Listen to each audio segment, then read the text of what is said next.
Der Geist ist ein unruhiges Meer, en hut abend worden wir nicht versuchen. Die Wellen zu beruhigen, sondern lernen zu treiben. In den sanften Strömungen unseres Atems werden wir ein ruhiges Ufer in die in der es gibt ein besondere Art von Einsamkeit, die nur nachts auftritt. Es ist nicht die Einsamkeit, allein zu sein, sondern die Einsamkeit, so viel in sich selbst beschäftigt zu sein. Der Tag MIT seinen Pflichten an Ebelenken, seinem Lärm und seiner Hektik wirkt wie ein Geigerpuffer. Beobachtens wie dem Lärm im Inneren. Da, wenn die Welt draugen still wird, walkt ein in der Welt, die Lichter gehen aus der Kopf bereit Gaskissen, und plötzlich ist die Bund bereit. Der Vorhang hebt sich für ein Theater des Geistes, und die Akteure sind unsere eigenen Gedanken, laut, fordernd und unerbittlich. Sie sprechen von den Rückfällen von gestern und den Ängsten von morgen. Sie spielen Gespräche nach und cesieren jedes Wort. Sie stellen uns vor Problem, bieten aber keine Lösungen. Sie sind der Grund, warum du hier bist und im Dunkeln. Lauscht. Du sagst nicht nur still, sondern einen anderen Klang. Nicht nur Ruhe, sondern einen tiefen Frieden. Und so lasst uns beginnen. Nicht MIT an Kampf, sondern MIT an Anleitung. Lassen Sie in Zen. O wir unsere Besserung zu. Dem Lärmen deren kennen, der uns Watch heilt. In einem kleinen, windspitzten Tal, eingebett zwischen zwei Jürelten Hügeln, lebt ein Mensch namens Keto. Sein Zuhause war ein Einweg Hut aus dunklem Holz und gestampfter Erde MIT an einem einzigen Fenster, das auf einen Garten aus. Moos und Steinen hinausging. Ketos Leben war von heiterer Einfachheit geprägt.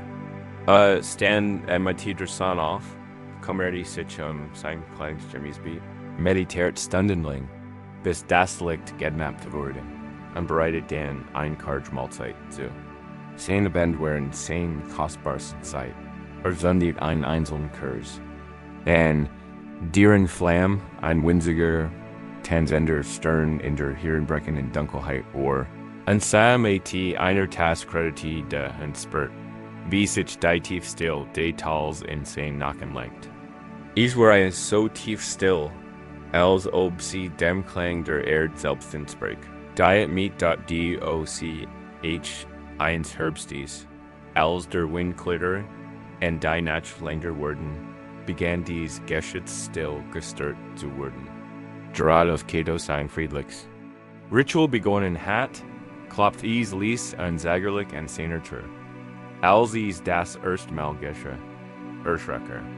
Niemand besatzten Gemmels, besonders nicht nach Einbruch der Dunkelheit. Fehlt die Tür an einen Schatten geholt. Gestalt, deren Gessig verbergen war. Die Gestalt sprach nicht, sondern stand einfach nur da, und strahlt ein Spurbers Unbehagen aus. Keto, Nervs, murmelte schnell, dass es spät sei, und schloss ließ die Tür, in dem den Holzriegel verschob. Kehrt zu seinem Platz zurück. Da sein Ruhe wurde hin, sein Gedenken resten. Wo kann es gewesen sein? Was wollten sie? Die Still war nicht länger friedlich. Sie war erfüllt vom Echo dieser seltsamen, stillen Preges in der die da in der nächsten Nacht passierte es wieder. Das soll blies klopfen, diesmal feht Keto die Tür nicht. Es wie Start, sein Herz gemerkt gegen sein Rippen. Hielt den Atem und hofft, der Bessiger wird einfach gehen. Spürt die Präsenz auf der anderen Seite. Der Dannenholster, ein schwer Worten still.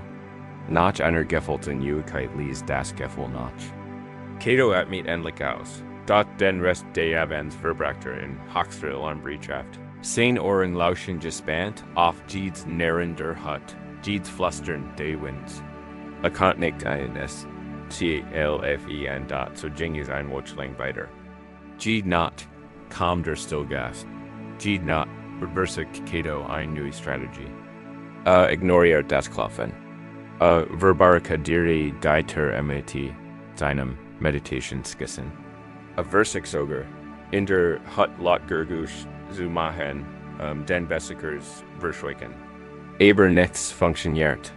Die Prozent wurde einfach. Stillbeharrlichkeit einqual. Keto wurde abgesehrt. Sein Meditation wurde abgelehnt. Sein Tee schmeckt bitter. Und sein Gelieb abendlich still wurden dann so weiterkalt oder Angst. Wurde nicht länger. Herr seines eigenen kleinen Heims war ein Gefangener, der auf die unvermeidlich nachtlich Belägerung wartet. War Erskip vom Kampf, von der ständigen, zermürbenden Anstrengung gewiderstands. Schließlich, eines Abends, als zittern Gasses und auf das Klopfen wartet, kam ihm ein innerer Gedanke. Es war kein Gedanke aus Strategie, sondern aus williger Niederlich. Was when einfach aufgab, was when aufhart zu kibim fen, hat Ailes an der Versicht und Ailes was isem Gibberkat, war noch mehr Leid. Das Klopfen kam, sanft und beharrlich wie immer. Da diesmal. Holt Keto tief Luft. Stand auf. Sein Gelenk schmerzt in von der Anspannung. Da Seittagen in Sitztrug. Schab den Riegel zurück. Nicht aus Angst, sondern seltsamen Gefühl ruhiger Resignation. Fmiet deiter. Die Scheinhöfgestalt stand da, genau wie Zuber. Da entstatt die Tür zu schlägen, nicht Keto like den Kopf. Und trat the seat, matcht ein einladenden Gest. Dir muss kalt sein, sage mein Team. Komm hierin. Ich habe Tee. Der Gestalt schien einen Moment zu zeigern. Dann glitt sie an ihm vorbei in den kleinen, kurzen belugten Raum. Als sie ins Licht trat, sah Keto sie zum ersten Mal deutlich. Der Gast hat kein Gesicht. War ein Werbild. Undeutlich Form. Ausschatten und Nebel. Vage menschlich. Aber unjäglich Such. Es war ein Wesen aus purer Angst. Seiner Angst. Der Angst wie Einsamkeit. Da sich nie einjusten. Der Sorge den kommenden Winter. Der anhaltenden Trauer einen Bruder, den vielen Jahren verloren hat. All das war in dieser innen stillen Gestalt bereit. Der Gast setzte sich nicht auf das Kissen, das Keto ihm anbot, sondern verharrt. In der Wurm der Kurs, Keto folgt seinen eigenen überraschenden Worten und bereitet ein weiter Taste zu. Setzte sich an seinen blitzen Platz und stellte das White Tass in richtender Gestalt auf den Boden. Versagt nicht, MIT zu sprechen.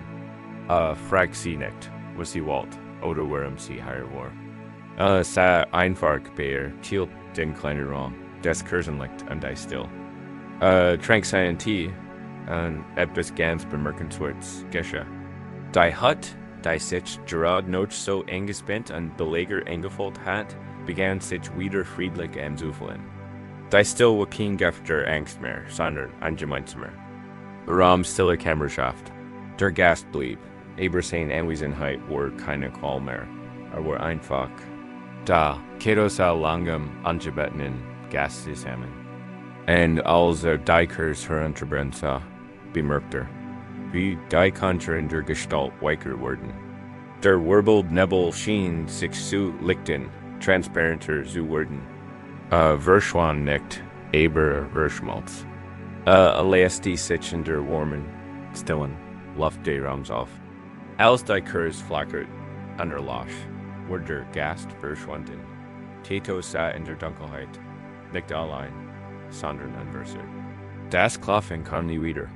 Der Gast war natürlich immer noch da. Die Angst, der Kummer, die Sorge, all das war noch immer ein Teil von. Da, weil endlich die Tür geöffnet, sie hereingebeten in den Platz angeboten hat, brachten sie nicht länger in die Türseins, Bewusstseins, zu hamern. Sie waren keine angebeten GC mehr. Sie geharrten einfach am Haus halt das ist die Natur zu denken, die uns nachts wach halten. Sie sind unsere eigenen angebeten GT. Sie entstehen aus unseren eigenen Erfahrungen, unseren eigenen Ängsten, unseren eigenen angelisten Sorgen. In der Tradition des Zen-Buddhismus gibt es ein Konzept. Das bekannt ist als Diese was Mighty Abneging oder Überwillen Übersetzt werden kann. Dies ist eins der drei Gift, die unser Leiden verursachen. Was heißt, die Energie des Wegstegens, die Widerstands gegen Gas gegenwärtig. Wenn ein unangenehmer Gedank oder ein unangenehmes Gefühl aufkommt, ein Sorge die Arbeit, ein Anflug von Schuldschulden, ein Well der Traurigkeit, ist unsere unmittelbare Reaktion auf die Abneigung. Geh weg, denken wir. Ich will das nicht fühlen. Ich muss schlafen. Wir versuchen, die unseres Geistes zu verriegeln. Wir versuchen, das Klopfen zu ignorieren und zu abzulenken, dagegen anzukämpfen. Da wie Cato entdeckt, verlief gerade dieser Widerstand dem Geist sein Verregen matcht. Sich gegen einen Gedanken zu wehren, ist wie der Versuch, einen Wasserball unter Wasser zu halten. Dies erfordert immens ständige Anstrengung, und sobald man die Abwehr locker lässt, taucht der Ball nicht einfach auf. Bricht aus und schied meist noch größer Wucht aus dem Wasser. Unsere Abneigung gilt genau. Das, was wir loswerden wollen. Der Gedank, der sich zurückschwiegen und angehört fühlt, klopft nur noch lauter. Ein Wort zu einem hartnäckigen, gesichtslosen Gespenst in der Tür. Definiert nicht durch seine eigene Natur, sondern durch unsere Weigerung, in wahrzunehmen. Die Metaphor des ungebetenen Geistes ist eindringlich für diesen nächtlichen Kampf. Den Geist ist dein Zuhause, ist dein intimster Ort, und dies Gedanken aber dein Gesundheit, dein Finanzen, dein Beziehungen, dein Ziel, sind keine fremden Eindringlinge. Sie kommen aus den Mauern deines eigenen Lebens. Sie sind, du, ihnen den Zutritt zu verweigern, bedeutet, einen Teil deiner selbst zu verlieren. Der Weg zum Frieden fort also nicht aber besser. Abwehrmechanismen oder ein stärker ter fort aber radikal Gastfreundschaft. Wenn du jut Abenteuer liegst, spür die Vertraut Gegenwart deines einen Gedankens oder dieser Gedankengruppe, die schon lange in dir klopft. Dies kann ein Sorge sein. Dies kann eine Erinnerung sein. Dies kann ein gestaltlose Angst sein. Du kannst sie nur so gut. Du hast so viel Energie darauf verwendet, sie fernzuhalten. Lass uns jetzt etwas in der versuchen. Lass uns ein kleines, stilles Achtsamkeitspunkt durchführen. Konzentrieren Sie sich zunächst auf die Einfähigkeit, sich Ihres ruhenden Kurs. Spüren Sie sein Gewicht, die Berührungspunkt MIT der Oberfläche unter Ihnen.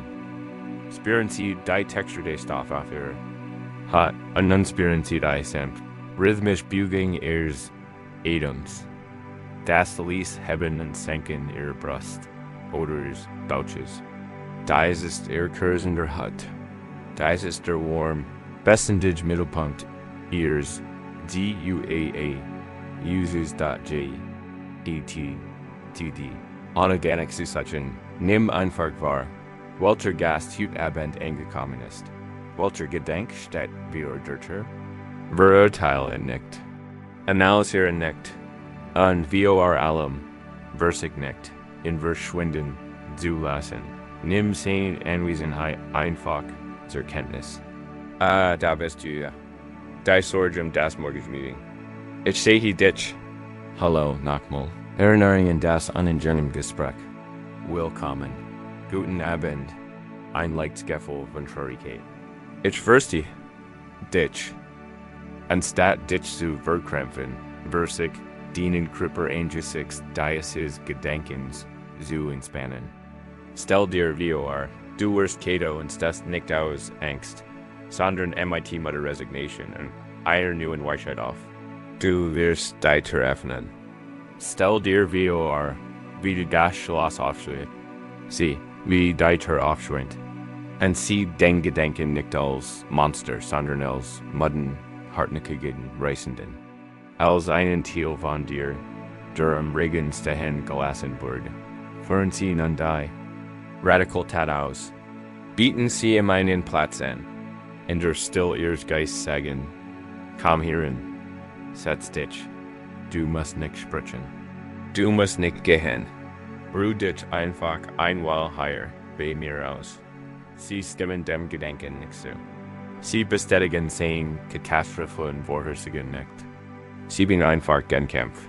Sie hören auf, sich seiner Existenz zu weitersetzen. Sie bieten ihm die Wurm ihres Bewusstseins und dort du atmest weiter. Die Nedem ist der Tee, den du servierst. MIT jedem sanften Einatmen nimmst du deine Wesenheit. Der Geist wahr. MIT jedem langen sanften Ausatmen schenkst du ihm Frieden. Du wirst nicht, in zu wandern. Du wirst nicht, in aufsolsen. Du lässt ihn einfach sein, was ist. Einflechtige Energieformation in deinem eigenen Bewusstsein. Ein Wolk im weiten Himmel deines Geistes. Ein Jast im warmen Raum deiner Hut, was wir, wenn sie ihrem hartnäckigsten Gedenken nur für. Diesen Moment einen Platz im Führer anbieten worden an zum Gehen auszufordern, was passiert an mein Gedenken, wenn nicht mehr auf Widerstand stist. Was passiert mit dem Körper, wenn nicht mehr auf einen Kampf vorbereitet ist? Bleiben Sie dabei? Bleiben Sie in dem Gefühl der Gemeinsamen still, in dem Gastgeber? Ein Gast zusammen im Kursen like ihres eigenen Bewusstsein sitzen. Sie müssen nirgendwo anders hingehen. Sie müssen nichts anderes tun. Sie haben die Tür geöffnet. Sie sind nach Hause gekommen. Und wenn Sie hier ran, bemerken Sie vielleicht, wie die scharfen Kanten ihres Geistes weicher werden und sehen vor den Prozess zwischen dem Stillen. Akzeptieren den Raum auflässt, denn sie ihm so großzügig zerwürfigen gestellt haben. Dies ist kein Kampf, den zu gewinnen gilt, sondern ein Heimkehr. Die Allah ist dort waren, diesem Ort der Ruhehaus, können wir beginnen, etwas anderes wahrzunehmen. Wir können erkennen, dass dies Gedenken keine statischen Gebild sind. Sie sind Angstflosses, einer Strömung, die durch den Geist flieht. Wir haben gelernt, die Tür nicht zu verriegeln, aber was passiert, wenn wir erkennen, dass das Haus selbst im Ufer eines großen, fliehenden Flusses liegt? Was bedeutet es, diesen Fluss zu beobachten, anstatt von ihm mitgerissen zu werden? In einem Kloster, das für sein tiefstill beacon war, lebt ein junger Neweis namens Jin. War mighty aufrichtigem Herzen in das Kloster gekommen. Auf der Suche nach dem legendären Frieden, der Einblick in seine Mauern ruht. Das sehen. Meditation tat ihm schwer. Wenn die Leute wie Statuen der Season, scheinbar verloren für die Welt, herrscht in Jins Geist Regis treiben. Das ein Grotkohl wären nicht sein eigenen Gedenken, sondern ein Gergusch. Einständiges. Erricherens, Rauschens, Gergusch, schien von direkt hinter der Westwand der Meditationsschule zu kommen. Klang für wie ein Mitkeiger Fluss, wenn seiner Sitzungen versuchte, sich auf seinen Atem zu konzentrieren. Aber das Gergusch des Flusses lenkt seine Aufmerksamkeit unerbittlich ab. P.S. PSS da war ein ständig kratzen Prozess. Sein Verstehen klammert sich darin an Geschichten. Wie kann man bei diesem Lehren Frieden finden? Grummelte innerlich. Da ist das Kloster aus dem falschen Ort gebaut. Der Meister muss taub sein, is nichts zu bemerken. Stellt sich einen reichsten Strom vor, braun und schummend, voller Schutt, der gegen die Fundamente Klosters prallt. Spürt, wie sich Frustration in seiner Brust aufbaut. Ein Anger, heiser Noten. Seine Meditation wurde zu einem Kampf gegen den Fluss. Versiegt, ein Ausschblenden, ein mentale Mauer gegen das Gergusch, erken dadurch erschien diesem nur Notschlager, aufdringlicher. Der Fluss wurde sein Feind, sein Aufgang. Wurde so groß, dass sie sich auch auf seinen anderen Pflichten auswirkt. War ungeschickt beim Servieren der Tees und reagierte gereist gegenüber den anderen Navisen. Schläglich konnte nicht mehr ertragen. Hört sich seinem Meister, einem sanften, alten Mann, Geissen Augen, die Stilltausender Benmemmringen zu bewähren schienen. Meister, sagt Jen, und verbeut sich tief. Sein Stimmklang eingespannt wie unterdrückter Frustration. Ich kann nicht weiter. Ich muss gehen. Ich kann die still, Wanderer spricht, nicht finden. Hier gibt es keine still. Nur das Rauschen dieses elenden Flusses hinter der Halle. Es treibet mich in den Wahnsinn. Der Meister sah Jinen sein. Blick was ant, und von einem Mitgefühl erfüllt, dass die Noten im Herzen der jungen Manns ein wenig lösen schien. Ich nix sofort etwas. Stattdessen winkte MIT im Finger. Kaum sagt schlägt dat Foot Jin aus der Meditation show. Nixer Westmauer wie Jin Wortet hat, sondern in die Intergenjits Richtung, durch Einri. Stiller helfen aber Dr. Jensch. Sie gingen, schweigend. Die Schritt des Meisters langsam und bedächtig, Jin schnell und ängstlich. Schließlich erregten sie ein kleines, unscheinbares Holster in der Westmauer, die Jins Qualen beersagt hat. Der Meister schob einen Riegel VOR und kniet das Tor. Jin trat hindurch. Sein Herz hämmert in einer seltsamen Mischung, Ausfurcht und Genitun, bereit, sich dem zu senden Strom zu stellen. Den sich so lange vorgestellt hat, da was, lesen erstarren. Da war kein Fluss, kein Spumes Wasser, kein crescendes Gurgle. Stattdessen ein riesiger, ruhiger Baumbeschein. Die Boom waren jurlt, ihr hellgrünen Stängel ragten hoch in die Luft, und als dort stand, went ein Sandpreis durch den Hain, und hört es, IEPSSSS, Rusts. PSSSSS das Gergush were nicht das Rauschen eines Flusses. Es were das Gergush von Tausenden und Abertausenden Donnerblätter, die im Wind ineinander raschelten. Das Gergush were wunderschön, es were sanft. Es were zutiefst friedlich, dat Jin Sand sprachloste, sein Gesicht ein Bild der Verwirrung, der dämmernden Erkenntnis. Der Meister stand neben ihm, ein schwaches Lächeln auf den Lippen. Der Fluss war in deinem Kopf, Jin, sagte Lies. Du hast ein Gergush gehört, und dein Geist in seiner Rastlosigkeit hat einen Fluss erschaffen. Hat ein Geschichte voller Turbulenzen und Widerstand erschaffen. Du hast nicht gegen einen Fluss gekämpft. Du hast gegen den Eijing. Geschichte aber das Gergush. Der Bambus ist seit 100 Jahren higher. Und bietet sein Musik jedem der urteilsfrei sucht. Du warst zu sehr damit beschäftigt, gegen den Fluss zu kämpfen, sein Lied zu hören. Dies Geschichte spricht ein der grundlegendsten Lehren der buddhistischen Praxisen. Die Unterscheidung zwischen direkter Erfahrung und der Erzählung. Die unser Geist darum konstruiert. Wir haben nicht nur Gedanken. Wir verstricken uns in den Geschichten. Die sie erzählen. Ein einzelner Gedanke, wie ein einzelnes Gergush, ist ein neutrales Ereignis. Der Gedanke, ich habe morgen eine Präsentation, ist nur eine Information. Da der Geist baut sofort einen Fluss darum, den Fluss der was unverständlich. Was, wenn sie mich für einen Idioten halten. Ich bin nicht gutgängig vorbereitet. Das wird eine Katastrophe. Plötzlich bestätigen wir uns nicht nur mit ihnen Gedanken.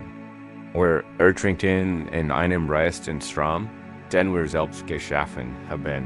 Diesen ständigen Strom von Gedankenschichten nennen wir den Fluss der Gedanken. Es ist der in Losstrom von Kommentaren, Urteilen, Planungen und Erinnerungen, durch unser Bewusstsein flieht. Wenn wir nicht achtsam sind wir wie Jin, Lever den Bambischen Saal. Wir sind im Fluss. Wir wurden von seinen Strömungen hin und her geworfen, gegen sein Felsen geschleudert und sind übersut, dass seine Turbulenzen die einzig realig sind. Wir glauben die Geschichte. Wir verwechseln das Gergush der Blätter. MIT einer Flut. Die Praxis der Achtsamkeit bietet uns einen anderen Weg. Sie lehrt uns. Aus dem Plus herauszutreten und den Ufer zu treten. Warum Ufer aus können wir dem Plus beim Fließen zu sein. Wir können die Gedanken sehen, wie sie auftauchen, wobei sie verschwinden. Wir können die Blätter, die Zweige, das ein oder andere Blütenblatt sein, eels von der Strömung. Mitgerissen. Da wir sind nicht der Fluss, wir sind der Zug. Wir sind das Still, wie Bewusstsein. Das die Strömung wahrnimmt. Das ist ein tiefgreifender Perspektivwechsel. Für uns von einer Zustand der Identification. Ich bin ängstlich zu einem Zustand der Beobachtung. Ich bemerke, wie sich das Gefühl der Angst entwickelt. In dieser kleinen Lücke zwischen ich bin, ich bemerke, liegt unsere ganz Freiheit. In diesem Raum verliert die Geschichte die Kraft. Der Fluss verliert seine Bedrohlichkeit. Ist nur ein Fluss. Die Gedanken sind nur Gedanken. Das Gergosch ist nur der Wind des Bambus. Versuchen wir nun, den Weg zum Flussufer zu finden. Wenn du weiter rast, lenkt die Aufmerksamkeit wieder auf den Atem. Den Atem ist der feste Grund des Flussufers. Ist immer da, immer stable. Spür Sonnengleichmäßigen Rhythmen. Nun des Flusses dient Geist bewusst. Versicht nicht, ihn aufzuhalten, versicht nicht, den Fluss zu stauen. Das ist nur eine Weiterform des Kampfs. Lassen. Einfach fließen und setzt dich ins Ufer. Stellen Sie sich viel. Sie sitzen gemütlich in einem weichen, moosboxen Ufer. Wie Ihnen fliegt der Großfluss Ihres Geistes. Das Wasser kann trüb und turbulent oder klar und ruhig sein. Es spielt keine Rolle. Ihr Aufgabe ist dies nicht, den Fluss zu verändern, sondern ihn einfach zu beobachten. Wenn dir ein Gedanke kommt, stellen dir aus ein Blatt vor, das auf die Wasseroberfläche gefallen ist. Es kann ein Blatt jeder beliebigen Form und Farbe sein. Ein dunkles Gesangsblatt des Ohrens.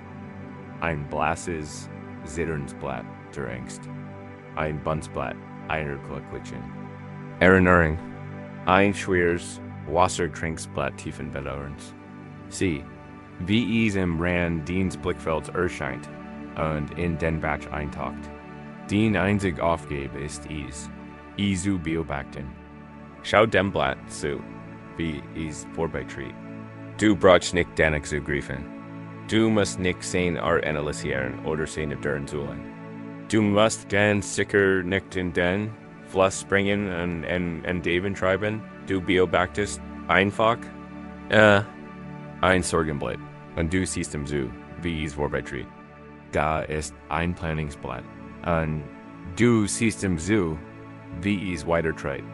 Und hier ist ein Blatt der Selbstkritik.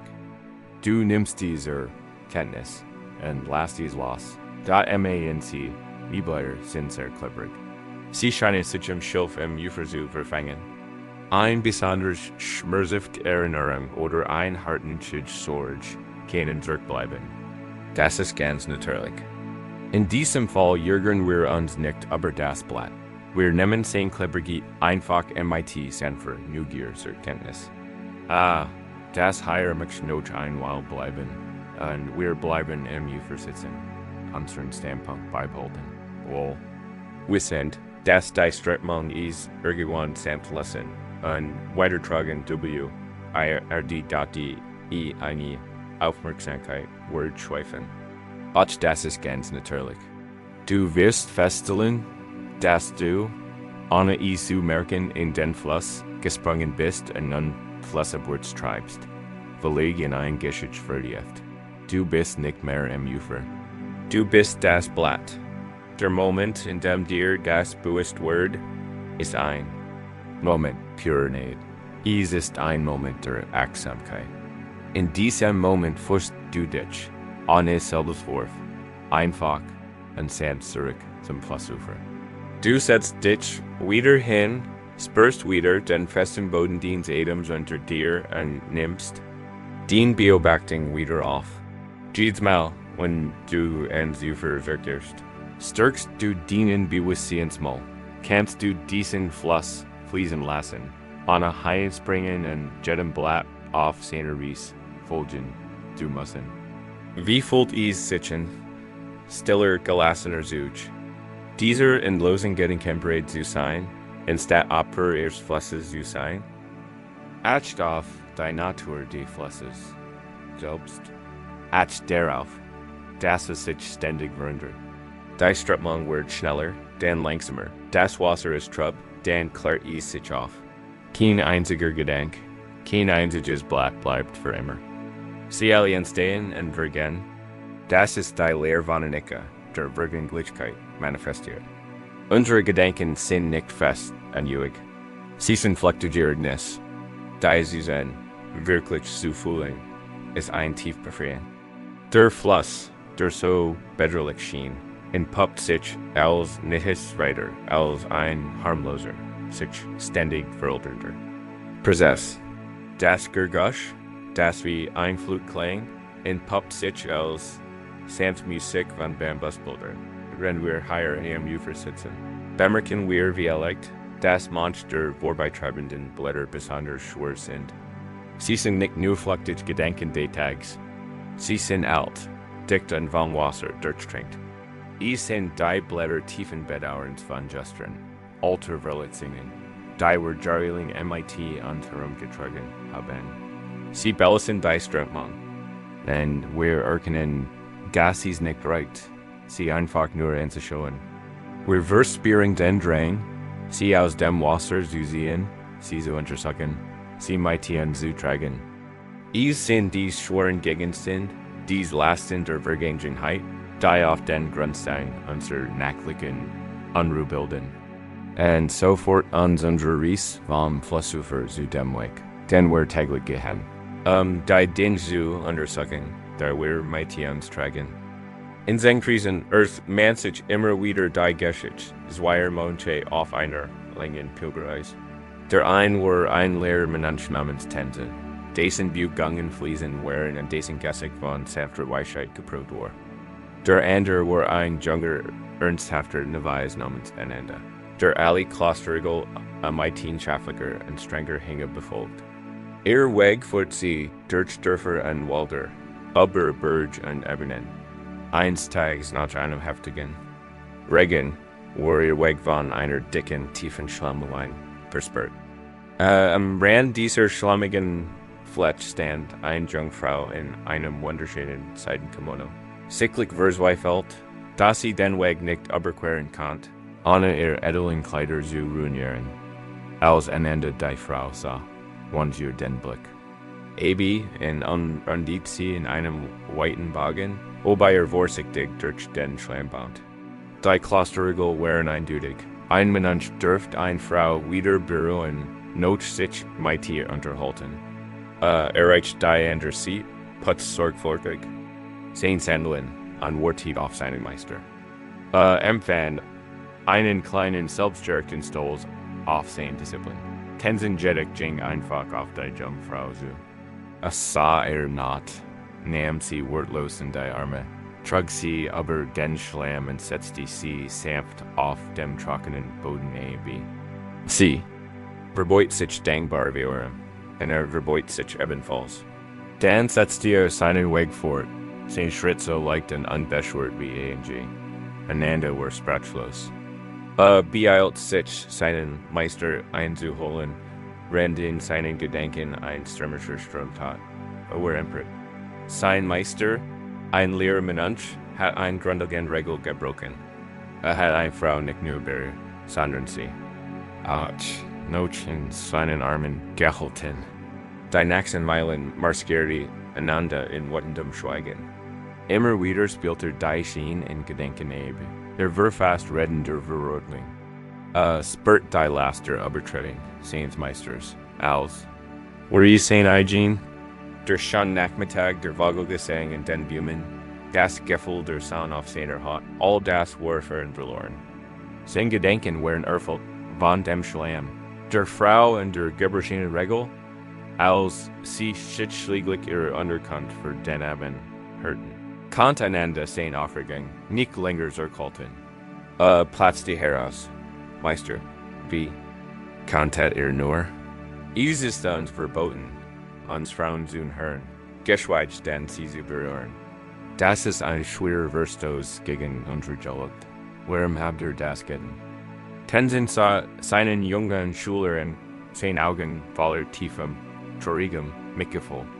Legt eine Hand auf Anhands verspannte Schulter. Ich habe die Frau wie Meilen am Straßenrand zurückgelassen, sagt Lies. Warum trägst? Du sie immer noch? Dies Geschäft beleuchtet ein der schwersten Lasten, die wir in die Still der Nacht tragen, die Vergangenheit. Nicht die Vergangenheit, wie sie war, sondern die Vergangenheit, wie wir sie in unseren Gedenken bewähren. Anhand trug nicht die Frau. Trug seiner Thiel aber das Ereignis, sein what? Sein Geschichte darüber, was geschehen war. So es ist auch bei uns. Wir tragen die schweren Stein von gestern in unseren Gedenken. Ein freundliches Wort, ein Fellerbeter Arbeit, ein Moment der Verlegenheit. Tiefsbett dauern aber einen nicht eingeschlagen Weg. Wir haben die Stein auf.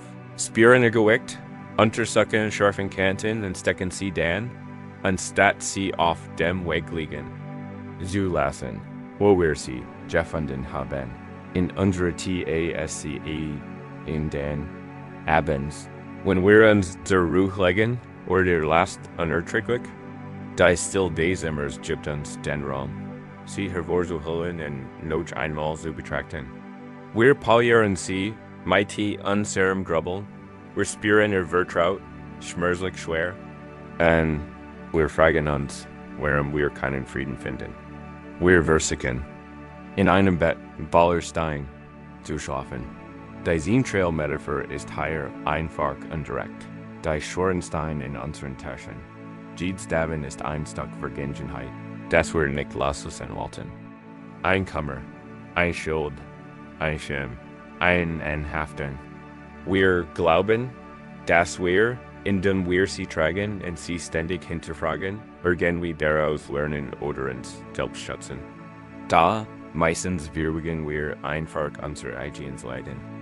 Wir sind einander, der durch ein wunderschön Welt geht, aber nur den Schlimm eines einzigen Augenblicks. Die Lehre hier ist einer der Grundpfeiler buddhistischen Denkens, Losgeltheit. Das bedeutet nicht gleichgültig oder kalt. Tenzin war nicht gleichgültig. Sein Mitgefühl, Bewetten zum Handeln, zum Helfen. Losgeltheit bedeutet, nicht in der Erfahrung festzuhalten, nachdem sie vorüber ist. Es bedeutet, die Momente unseres Lebens durch uns hindurch fliehen zu lassen. Wie Wasser durch ein Netz. Wir erleben den Augenblick in vollen Zügen, die Freude, den Schmerz, die Herausforderung, und dann lassen wir los. Wir lassen. Die Frau am Straßenrand zurück. Das Tragen dieser Stein ist anstrengend. Es belastet unsere mentale und emotionale Energie, die wir für Heilung, Wachstum und einfach für ein erfülltes Leben nutzen könnten. Natswort. Dies erschwingt besonders stark. Der Körper ist müde und sehnt sich nach Ruhe, da der Geist ist mighty der schweren Arbeit beschränkt. Die Vergangenheit zu tragen, üben wir also unsere Taschen selbst zu lehren. Wenn du hier liegst und dich ausruhst, lass den Kripper. Weich werden, spür, wie sich die körperliche Anspannung anjust. Lass den Gedenken nun zurück zum vergangenen Tag schweifen. Oder vielleicht auch weiter, in die Wochen oder Monat davor. Tuesday Geist sanft an alles Wang. Wir machen keine schmerzhafte Ausgrabung. Wir machen einfach ein Stillbestandshoffnung. Welchstein hast du auch gehoben? Lass einen in dienen Sinn kommen. Vielleicht ist es ein kleiner Kieselstein. Ein etwas. Einen jenen Begegnung, ein unerledigt Aufgeben. Oder vielleicht ist es ein größerer Stein. Ein heftig Meinungsverschei, ein Angelien Menschen. Ein Schlechtnachricht, ein Gefühl bei Versagens. Schreck nicht davor zurück. Lass das Bild, das Gefühl einfach präsent sein. Greifen Sie nun in Gedenken in Ihr Tasche und nehmen Sie diesen Stein heraus. Halten Sie ihn in Ihrer Handfläche. Spüren Sie sein Gewicht. Atmen Sie auf sein. Besche Feinheit. Is der rauw en schardig oder wurde durchs den Deiches berühren glatt geschliffen. Zen-Sie sehen Farb. Ist der dunkel vor what grau vor Traurigkeit, rot vor Verlegenheit? Nehmen Sie es für einen Moment einfach wahr. Nehmen Sie das Ereignis und das Gefühl, das es hervorgerufen hat, wahr. Ja, das ist passiert. Ja, ich habe diesen Schmerz gespürt. Ich habe die Scham gespürt. Du leugnest die Vergangenheit nicht. Du tust nicht so, als wär sie nicht geschehen. Du betrachtest sie einfach mit Klarheit, so wie Tenzin ein Ende betrachtet. Du siehst den Stein als das, was ist, eine Erinnerung, ein Gedankenform, ein Stück Vergangenheit, das nicht mehr existiert. Sehen matcht aber dich liegt nicht im Stein selbst, sondern in deiner Entscheidung, in weiterzutreuen. Nun legst du not mit bewusster, gezielter Absicht eben. Du kannst dir das so vorstellen, wie es sich für dich richtig anfühlt. Du kannst dir vorstellen, wie du in Sanft neben dir auf den Boden liegst. Du kannst dir vorstellen, wie du den Hand pfeffnest und fallen lässt und den Lesenaufprall hörst, wenn auf dem Boden landet. Du kannst dir vorstellen, wie du im Ufer eines tiefen, stillen Sees stehst und den Stein ins Wasser wirfst, wenn du beobachtest, wie sich die Wellen ausbreiten und dann wieder verklingen. Atmen tiefer ein, wenn du ihn loslässt. Spür beim Ausatmen die Leichtigkeit in deinem Inneren, in deinem Geist. Spür den Raum, der entstanden ist. Du hast den Stein nicht zerstört? Ist immer noch Ziel deines Lebens? Aber du trägst ein Gewicht nicht mehr, dass sie keinen diesen Vorgang bei Bedarf mit einem anderen Stein wiederholen. Aber seien sie behutsam, dass es keine weiter Aufgabe, die perfekt erledigt werden muss. Und sie hüt eben nur einen kleinen. Kieselstein hinlegen können, ist das ein großer. Das Ziel ist nicht, aber noch willig Leertaschen zu haben. Das Ziel ist, die befreien kannst, die Loslassens zu erlernen. Welchen Stein könntest du für hüt Abend aus deiner Tasche fallen lassen? Welch Last könntest du loslassen und sei es nur für ein paar Stunden, indem du dich auf diesen einfachen, mit fühlenden AKT der Loslösung einlässt, trainierst du deinen Geist. Du lernst die Weisheit Tenzins kennen. Du lernst, deinen Weg in weiteren Schritten zu gehen. Unbelastet von den Geistern vergangener und die Ida und wenn die Vergangenheit. Leichter werden wir uns vielleicht einer anderen Art von streng bewusst. Es ist nicht die Last der Vergangenen, sondern der Klang unserer inneren Stimme, die das beste Hände vertielt. Es ist der Klang der Kritikers in uns, der die stillen Regum Tikos von Zweifel und Missbilligung erfüllt. Unsere Riesfurt. Und nun von der offenen Straße in die Enge unserer eigenen inneren Werkstatt, uns den hartnäckigen Echos im leeren Raum zu stellen. Stellen Sie sich ein Typ vor vor, eine Jungfrau namens Anja, Gaia in Seltins und großes Talentbesses. Ihr Hand schienen eine eigene Intelligenz zu besitzen. Ein eigenes Gedächtnis für Vermund und wenn sie in der Verschreib sah, schien der Tong unter ihrer Berührung zu singen und sich zu temporary Schannenformen erheben, schlanken Rassen, perfekt ausbalancierten Schalen, rasugigen, bauchigen Krügen, da Anja war süß und glücklich. Ihr Werkstatt, ein stiller, sonnendurchfluter Raum, war für sie zu einem Ort der Qual Jordan. Ihr Meister, bei dem sie jahrelang die Lehre gegen war ein brillanter, aber denlos kritischer Mann gewesen. Hätte es beigebracht, was sie wusste, da sein Lob war so selten, dass sie es kaum etwas gab. Seine Korrekturen hingegen waren ständig scharf und schneidend. Guy wand es higher zu dick, du verschwendest Ton. Guy. Lippe ist plump, fällt Eleganz, die Konzentration ist schwach. Du fühlst die Form nicht. Was seit Jahren fort. Das Stem war für Anja Präsenter also Lebensöden. Sobald C-Section die Arbeit setzte. Und die Scheib sich zu drehen begann, klein Geiststem in ihrem Kopf. Sie war keine Erinnerung mehr. Sie war lebendig Präsenz. Ein Chor aus Echos in Demonstranz in leeren Raum. Sie zentriert den Tong. Und die Stimme flüstert. Du wirst it nie perfekt zentrieren. Dir felt die Kraft. Sie begann, die Wand eins Tops. Haxe sie in, und die Stimme Hand. Ungleichmäßig. Sie ist wackeln, und du hast keine Konstanz. Die Freude an ihrer Arbeit war verschwunden. Ich sich ein so sicher beweckten, zitterten, non-beursager. Sie arbeitet stundenlang nur den von den unerbittlichen Inneren. Kommentaren so eingütert und innüdet zu werden, dass sie den Tonklumpen auf den Boden knallt und der Worken einem Anfall von Verzweiflung zerstört.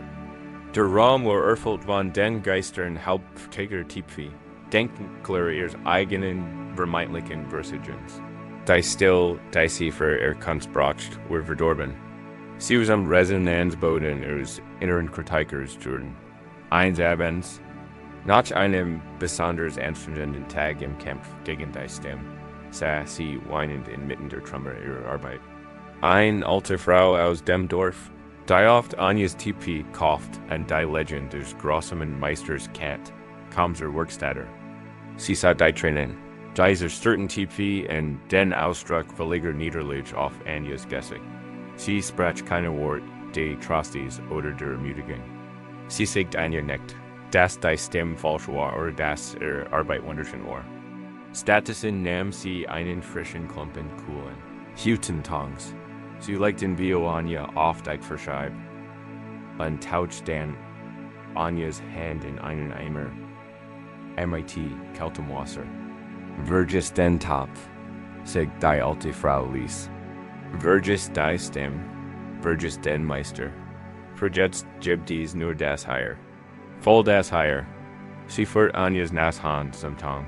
Spür die Kult, spür die Drehung der Verscheibe. Enter dienen Handflächen. Spür, wie das Wasser den Haut gleiten lässt. Fuhr einfach. Das ist Els. Anja tat unter Tränen, was ihr gesagt wurde. Sie schloss die Augen. Sie gab den Ehrgeiz auf, eine perfekte Form zu schaffen. Sie gab den Kampf gegen die Stimme auf. Sie richtet ihr ganz Aufmerksamkeit, ihr ganzes Wesen auf das Rein. Körperlich gefühl ihre Hand auf dem sich drehenden, nassen Tong. Sie spürt die Vibration der Verscheibe in ihren Armen. Sie spürt den Sand der Erde. Sie spürt das Kohlgleiten des Wassers. Die Stimme des Meisters war noch da. Ein schwaches Echo im Hintergrund, da sie hat keinen Halt mehr. Sie versiegt, die Form eines Tops zu kritisieren, da Anja formt keinen Topf mehr. Sie fällt einfach nur den Ton dort, sie verharrt langsam, einfach nur fühlend. Und in diesem raumreiner, wortfreier Sinneswarming begann ein tief Still.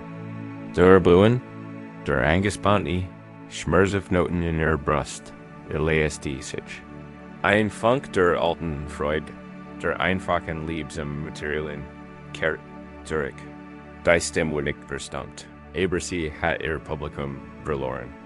Anja hat sofort gefunden, nicht indem sie dem Echo entgegentrieb, sondern indem sie sich so vollkommen in der Realität des gegenwärtigen Augenblicks verwurzelte, dass der Geist der Vergangenheit keinen Halt mehr in die Dagdeises Gleichnis fand. Anja und durch Verscheibe spricht direkt die Erfahrung die in ihren Kritikers und insbesondere wenn sich nachts manifestiert. Wenn die Ebelinken die Tags verblassen, wird die Werkstatt des Geist leer, und die Echos alter Kritik von älteren Lehrpartnern an stärksten von ihm selbst beginnen nicht zu halten. Du bist nicht gottgängig. Du vermasselst. Immer eils, du solltest in deinem Leben schon weiter sein. Niemand mag dich wirklich. Dies ist die Stimme dessen, was der Buddhismus den urteilenden Geist nennen kennt. Es ist ein konditioniertes, Gewohnheitsmitjes Denkmuster, das Davin lebt. Ein Gefühl von Mängel und Unsolidlichkeit zu ersuchen. Die Metaphor von die Echos im leeren Raum beschreibt dieses Phänomen perfekt. Der Raum unseres Geistes ist im Grund still und weit. Da Virgenjinsch Mersift Erlebnis haben Gergusch erzut die Noche lange nach dem Ursprünglichen von den Wunden weiterhallen. Wenn wir uns abends hinlegen, ist der Raum am leersten und daher sind die Echos am deutlichsten. Wir mähen den gleichen Fehler wie Anja. Wir glauben, die Echos sehen ein wahre Einschung der Realität. Wir setzen uns MIT innen, diskutieren MIT innen und fühlen uns letztendlich von innen erdrückt. Die Lehre hier ist die. Tiefgründige Praxis vermittelt lebt wohl gut, die sich auf einen selbst richtet. Aber es ist ein Methode, das beginnt nicht MIT Affirmationen, sondern MIT Erdung. So wie die alte Frau Anja zurück zum Gefühl des Tanks fort. Kennen wir uns selbst zurück zum Gefühl unseres eigenen Körpers, unseres eigenen Atoms führen. Der innere Kritiker ist ein Geschäft der Abstraktion. Lebt in den Wegen konzeptionellen Birken von Salt und Salt nicht, Gott und Schuld. Angesichts Director, kröliker Empfindungen hat winning matched. Versiken wir diese üben jetzt. Lenken Sie Ihre Aufmerksamkeit auf die Prozess Ihres inneren Kritikers. Sie kennen seinen Tonfall, Sie kennen seinen Lieblingssprech. Wie leicht. Ist der Gerard jetzt aktiv und flüstert seiner Teil über Ihren Tag oder Leben? Wie in unserer vorigen Übung versiken wir nicht in zu bekämpfen. Wir nehmen seine Anwesenheit einfach zur Kenntnis. Da Stimme der Tools ist da. Anstatt uns nanometin der Inhalt dessen zu bestätigen. Was sie sagt, werden wir unsere Aufmerksamkeit sanft, aber bestimmt lenken. Genau wie Anja es tat. Lassen Sie die Geschichte los. Die ist ihres Goal. Und konzentrieren Sie Ihre Aufmerksamkeit auf die kritiken Empfindungen Ihres Higher Legion Krippers. Spüren Sie die Luft auf Ihrer Haut. Ist sie kalt oder warm? Achten Sie auf den Druckpunkt, wo Ihr Kripper auf das Bett trifft. Spüren Sie die feste, zuverlässige Unterstützung unter Ihnen. Das ist der Tang. Das ist das Binrad. Ist es real? Ist geschieht genau. Jetzt. Die Stimme ist nur ein Echo der Vergangenheit. Konzentrieren Sie sich nun auf Ihre Hand. Spüren Sie die Energie in Ihnen, selbst wenn Sie rollen. Spüren Sie den Raum zwischen Ihren Fingern. Stellen Sie sich real, Sie. Spüren das sanft Pulsieren des Bluts in Ihren Handgelenken. Ihr Hand sind Instrument MIT unglaublicher. Sie können erschaffen, zerstellen, halten und heilen. Verweilen Sie einen Moment länger schickten, lebendigen Realität Ihrer eigenen Hand. Wenn Sie sich auf dies direkten, kritiken Empfindungen konzentrieren, bemerken Sie möglicherweise, dass die Stimme des Kritikers in den Hintergrund tritt. Sie ist vielleicht noch da, aber sie hat ihren Einfluss auf Sie verloren. Sie haben Zufflucht in der Festung des gegenwärtigen Augenblicks gesagt. Aus dieser geerdeten Position heraus können wir als nun selbst etwas Freundlichkeit schenken. Es geht nicht darum, mighty dem Kritiker zu streiten. Es geht darum, einander mitfühlender Stimme zu bieten. Leg sanft eine Hand auf den Hers. Spüre die Wurm deiner eigenen Berührung. Es ist ein Gest tiefer Selbstsuccess. Dan sprich im Stillen einen einfachen Satz zu dir selbst, so wie die alte Frau Anja ihre Weisheit übertrug. Ein Satz wie "Mich Frieden finden" oder "Mich so akzeptieren, wie ich bin" oder einfach "Ist es okay? Du bist okay." Machen Sie sich keine Sorgen, wenn Sie den Worten zunächst nicht ganz glauben. Es geht nicht darum, ein Gefühl zu erzwingen, sondern einen neuen Klang in den Raum zu bringen, einen Klang der Wurm in dem Mikfuls. Dieser neue Klang wird sich nicht die Echo zu bietet lediglich ein Alternative, ein Sam-Frequenz. De might there's a Dominierenden Resonanz im Raum worden kann dort W in ein lieber Freund. MIT there's you eaters the inneren Kritikers zu Ihnen sprechen. Word. Was worden Sie im Sam sagen. Sie werden sein Feller nicht aufsehen. Sie werden seinen harten Urteilen nicht zustimmen. Sie werden ihm Trost spenden. Sie werden ihm eine neue Perspektive öffnen. Sie werden ihm ihre unerschütterliche Freundlichkeit schenken. Keinen. Sie sich selbst einwendig von dieser Gut entgegenbringen. Wenn wir lernen, dies Echo zu beruhigen, nicht indem wir sie bekämpfen, sondern indem wir uns in der Gegenwart verankern und mitgefühl empfinden, werden wir uns möglicherweise 1. Tieferen Problems bewusst. Die Echos sind laut, weil der Raum unseres Geistes bereits so voll ist. Ist vollgestopft MIT, den Planet von morgen, den Daten von heute, den Meinungen und Überzeugungen, in denen wir so festhalten. Für still ist einfach kein Platz, unserer. Ries vor uns nun zum Torven Meisters, die Weisheit der Lehren zu erlernen.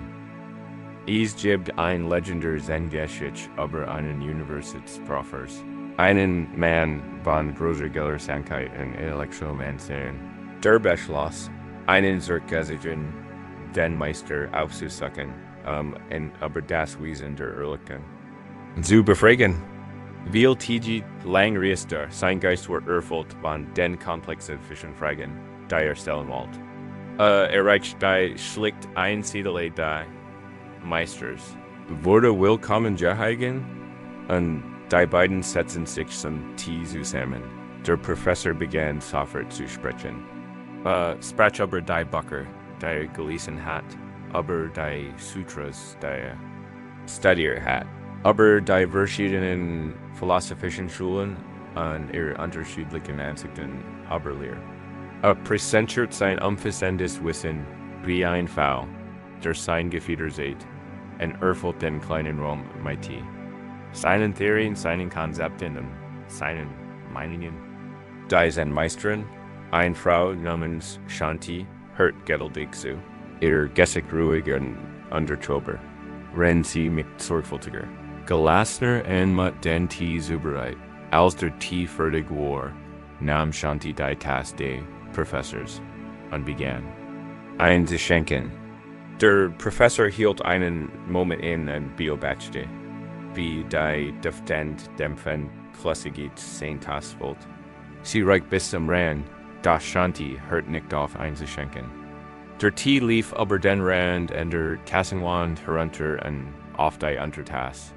Die Professorin sah leicht vergütert zu. Die Untertasse füllt sich, und sie schenkt immer. Noch ein.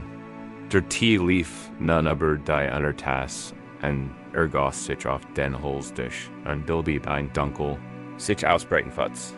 Halt! Rief der Professor schäglich, unfähig, seine Frustration zu unterdrücken. Was magst du da? Die Tasse ist voll. Sie kann nicht mehr fassen? Shanti stellt ruhig die Tikan Ebi und sah dem Professor direkt in die Augen. Wie dies Tasse, sagt sie MIT, klar und ruhig wie ein Tempelglock, bist du wohl? Du bist wohl von deinen eigenen Spekulationen, deinen eigenen Eiden. Du kommst hierher und bittest Unterricht, aber du hast keinen Platz in zu empfangen. Wie kann ich dir Zen sagen, wenn du nicht zuerst den Tasse lehrst? Der Professor sah sprachlos da. Der überfliegende Tee auf dem Tisch spiegelt unmissverständlich seinen eigenen Geisteszustand wider. Wenn nicht gekommen zu lernen, sondern zu demonstrieren, was bereits wusste. Hat keinen Raum für Weisheit gelassen. Dies Geschichte ist ein eindringliches Diagnose für den Zustand. So viel von uns abends ins Bett gehen. Wir versuchen, Ruhe zu finden, da unsere Tassen laufen über. Sie sind bis zum Rand gefüllt und quellen über von den Erinnernissen des Tags, den To-Do-Listen für morgen, den Sorgen unserer Kinder, den Projektplänen und der Gedenklichen. Wiederholung einer Nachrichtenmodell. Unser Geist ist so überlitten, so gestigt MIT inhalten, das für die zum Schlafen Teitru einfach kein Platz bleibt. Frieden versicht einzuckern, daher findet keinen Platz. Die Metaphor hier ist die überfüllte Tasse. Is repräsentiert einen Geist, der so wohl von seinen eigenen Inhalten ist, dass nichts Neues empfangen kann, anstelle der Gabe der Ruhe. Wir denken oft, dass unsere Schlaflosigkeit darauf zurückzuführen ist, dass wir nicht in der Lage sind, auskalten uns Gedenken. Aber dies geschieht let einen der Perspektive nahe. Es geht darum, keinen Raum zu haben zwischen Gedenken. Der Geist ist ein Festech. Under dringlich Gedenkenmaß, die Kernlehre das grundlegende Zen-Konzept der Shoshi, was übersetzt Anfängergeist bedeutet. Anfängergeist ist die Praxis, unseren Bäcker zu lehren. Es ist die Bereitschaft, jeden Moment ohne die Last, unsere wortfasten Meinungen, unseres Fatwissens, unser Plan und unsere Meinungen anzugen. Der Expertengeist ist voll, ist verschlossen. Der Anfängergeist ist leer, ist offen, ist weit. Und in diesem Raum können neue Möglichkeiten entstehen. In diesem Raum kann Frieden Einzug halten. Nachts sind wir alle Experten. Wir sind Experten für unsere eigenen Probleme, unsere eigenen Geschichte, unsere eigenen Angst. Wir liegen im Bett und wissen genau, worüber wir uns Sorgen machen müssen. Wir wissen, was geplant werden muss. Wir sind der Professor, der sich selbst belehrt in unseren Geist bis zum Überlaufen voll. Die Weisheit des lädt uns ein, wieder Anfänger zu werden. Anfänger im Ausruhen. Anfänger erkennen. Anfänger einfachen sein. Lass uns gemeinsam üben, unsere Tasse zu lehren. Geist ist ein Senf. Fantasy Wahl üben. Zwang ist nicht. Wenn du weiter rust, ruft den aktuelles Gefühl in Erinnern. Fühlt sich wollen? Fühlt sich überfüllt an? Nimm dies voll. Unwertenbar. Natürlich ist sie voll. Du hast einen ganzen Tag in einer komplexen Welt gelebt. Stellen Sie sich vor. Ihr Bewusstsein war ein Gift, ein Tasse oder ein Schüssel. Und beobachten Sie ein Moment lang den Inhalt. Sehen Sie die wirbelnden Gedanken in die Arbeit. Sehen Sie die Sorgen die Familie. Sehen Sie die Erinnerungen in den Tag. Sehen Sie die Plan für das Wochenende.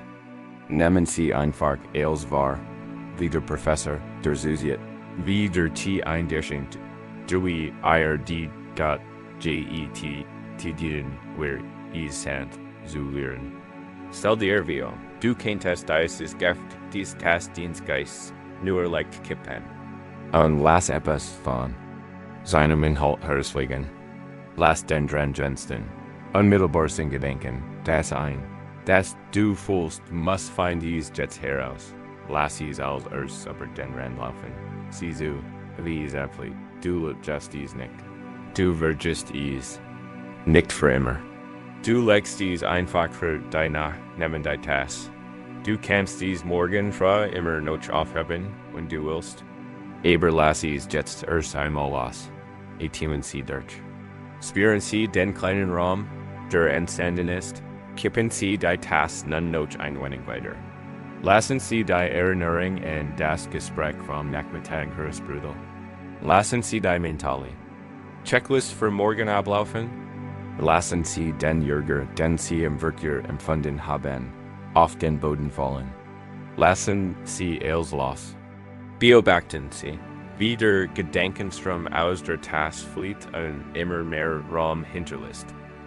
Was bleibt in der Tasse, wenn die Gedanken ausgescott sind? Wie leicht ist es nur, derfor. Ein Subtelstellung von Traurigkeit oder Unruhe, kippt die Tasse noch einmal. Lass euch dieses Gefühl herausfliegen. Lass es abtreffen, bis die Tasse leer ist. Was ist ein leer Tasse? Sie ist keine leer, sie ist kein Netz. Ein leer Tasse steckt voller Potenzial. Sie ist voller Raum. Sie ist voller Aufnahmefähigkeit. Im Kontext des Geistes ist dies Lehre das Bewusstsein selbst. Ein weitgefender, stiller, empfänglicher Raum, Ruhe in diesem Gefühl innerlich. Dies mag sich ungewohnt anfühlen. Dies mag seltsam sein. Die Gewohnheit, satt zu sein, ist sehr stark. Aber bleibt dabei. Spür die Ruhe, spür die Offenheit. Das ist der Geist des Empfängers. Das ist die wahre Natur, unter dem Wort der Gedenken. Von diesem Ort der Lehre aus kannst du den gegenwärtigen Moment wahrhaftig erleben. Du spürst, wie der Atem in deinen Körper ein- und ausströmt. Nicht als weiteres Ding, aber dass du nicht denken musst, sondern als reines Gefühl in diesem offenen Raum. Du spürst dich still im Raum, nicht als Abwesenheit von Lärm, sondern als positiv, spürbar Prägesse in sie, da in welchem Glauben oder welcher Erwartung klammerst du dich so fest, dass kein Raum für Frieden bleibt. Welch Geschichte sollst du dir, da dien hers bis zum Laufen tut? Kannst du dir nu für dies Ruhepause erlauben, ein Empfänger zu sein? Kannst du zulassen, dass dien hers Lehres bereit für alles, was kommt, sei es die tief. Ruhe des Schlafs oder die Frieden, einfach in der stillen, Lehren still der Nacht wach zu sein. Nachdem wir die Tür für unsere Ninjichi geöffnet, gelernt haben, für die Gedankenflüsse zu sitzen. Unsere Taschen waren den Fang der gestern gelehrt, und die Echos im leeren Raum beruhigt haben, sind wir in diesem Ort des Inneren. Raums angekommen, wir haben unseren Becker gelehrt. Und nun in dieser neuen Still, kennen wir das einfachst, tiefgründigst, kraftvolles Werkzeug einsetzen, das unser Verfügung steht, in diesem Zustand des Friedens zu verweilen. Wir kennen unseren vollen Anfängergeist, dem Anker zu wenden, der uns durch die dunkelste Nacht tragen kann, dem Anker des Atems. Wir haben einen Raum geschaffen, in dem wir den ungebetenen Gast willkommen hießen, den Fluss vom Ufer aus beobachten. Unsere Taschen von schweren Steinen und unseren Geist von seinem Ballast befreiten, fanden wir Einlichtung im dichten Wald unseres Denkens. Es ist ein stiller, offener Raum, da auch diese Lichtung ist noch immer vom Wald umgeben. Und der Wind der Gedanken kann noch immer hindurch. Der Geist wird vigilant hinstürmen an dies neue Lehre, MIT alten Ängsten an neuen Plänen vollen Wallen. Wie also bleiben wir in dieser Lichtung? Wie können wir diesen neu gefundenen Frieden bewahren, ohne sofort wieder ins Chaos? Sehr gesichert zu werden. Wir tun Geist, indem wir einen Anker werfen. Wir brauchen etwas Einfähiges, etwas Reales, etwas, das immer bei uns ist. Etwas, das uns Halt gibt, und die Strömung gegen den Geist, so sehen G an ihn. Da ist wir einmal ein Junger. Mein Namensren, der in einem Dorf Meer lebt, instant einer alten Fischerfamilie, und der Tag, in dem G sein eigenes kleines Beckum, wo der Stolze seines Lebens. In den ruhigen Bachten, und bei samtem Wellengang, die erkannt, wurde ein feiger Segler, da hat ein. Tief, heimlich Angst, vor dem offenen Meer und seinen unberechenbaren Stürmen.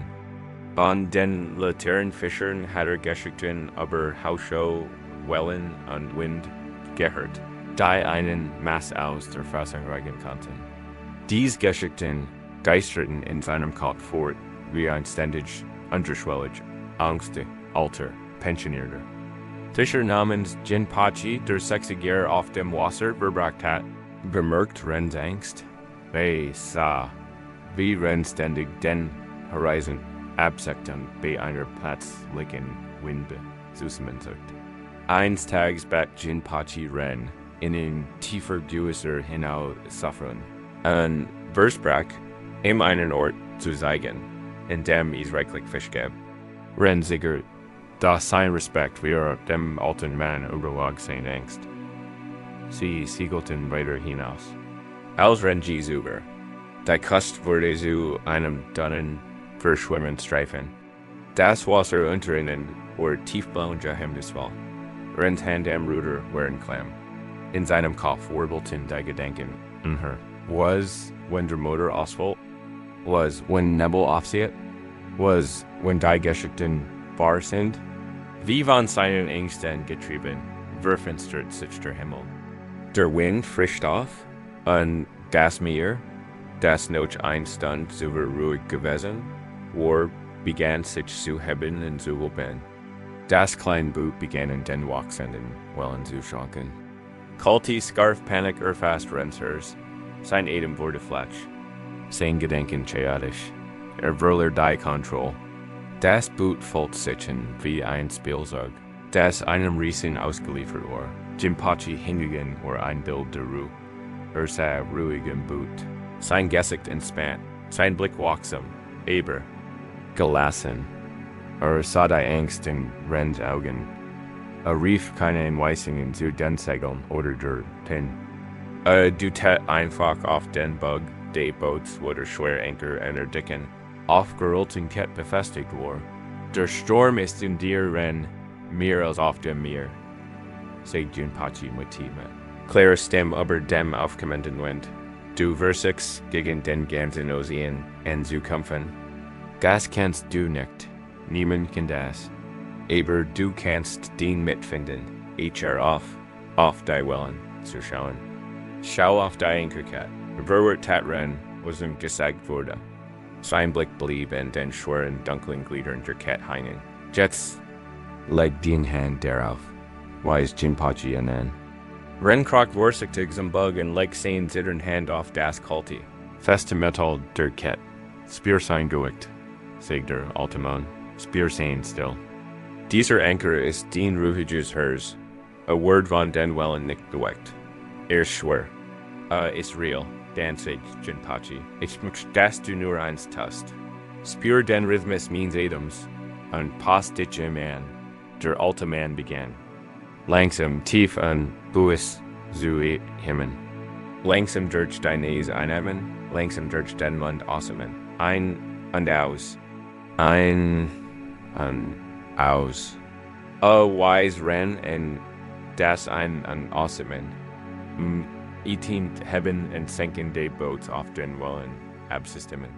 Einatmen, wenn der Bug sich hebt, ausatmen, wenn sinkt. Ren gehorcht verzweifelt. Schloss die Augen, die Hand fest die Ankerkette gelegt. Und begann IT dem alten Mann zu atmen, MIT dem mir selbst. Einatmen, aufsteigen. Ausatmen, fallen. Konzentriert sich MIT aller Kraft auf diesen einfachen, quirligen Eket. Das Gurgusch des Winds begann zu verklingen. Das Chaos. Seine Gedanken begann zu verschwinden. Sein Welt schrumpft auf das Gefühl des kalten Eisens unter seiner Hand, den langsamen, rhythmischen Tanz seines eigenen Atems, MIT der kraftvollen Bewegung des Ozeans. Kämpfte nicht länger gegen das Meer. Bewegt sich mit ihm. Sein Panik ließ nach und wurde durch ein tiefes Gefühl gerührt. Wachsamer Ruhe ersetzt. Hat seinen Anker gefunden. Der Sturm tat noch immer sie herum. Aber der Sturm in ihm vorüber. Dies ist die Praxis von Anapanasati. Achtsamkeit auf die Atmen. Sie ist die wichtigste Übung in Zen und vielen anderen buddhistischen Traditionen und bildet den Kern. Dessen, was wir heute Abend hier tun. Den Geist ist das Meer. Anflieg verplötzliche, unvorhersehbar Sturm aus Gedanken und Gefühlen. Den Angst, den Unruhe, den resenden Gedanken, das sind die Wellen. Und du kannst du nicht. Gegen den ganzen Ozean ankämpfen. Der Versuch, den Gedanken zu stoppen, den Geist zur Ruhe zu zwingen, ist wie der Versuch, den Wellen zu befallen, still zu sein. Es ist ein Vergeblicker und erschwender Kampf. Aber du hast einen Anker. Ist immer bei dir. Ist so real und physisch wie die Eisenkette und Rentboot. Es ist dein eigener Atem, Die Metaphor von der Anker des Adams ist nicht nur poetisch, sondern erfahrbar. Den Adam hat geweckt. Hat Rhythmus. Ist körperlich präsent. Wenn den Gedanken in der abstrakten, formlosen Welt der Sorgen und Spekulationen verloren gehen, kann der Adam dich zurück in die konkret greifbare Realität zeigen. Körpersvorin in den gegenwärtigen Moment ist der Anker, der dich devor bewahrt, von den Strömungen des Geistes mitgerissen zu werden.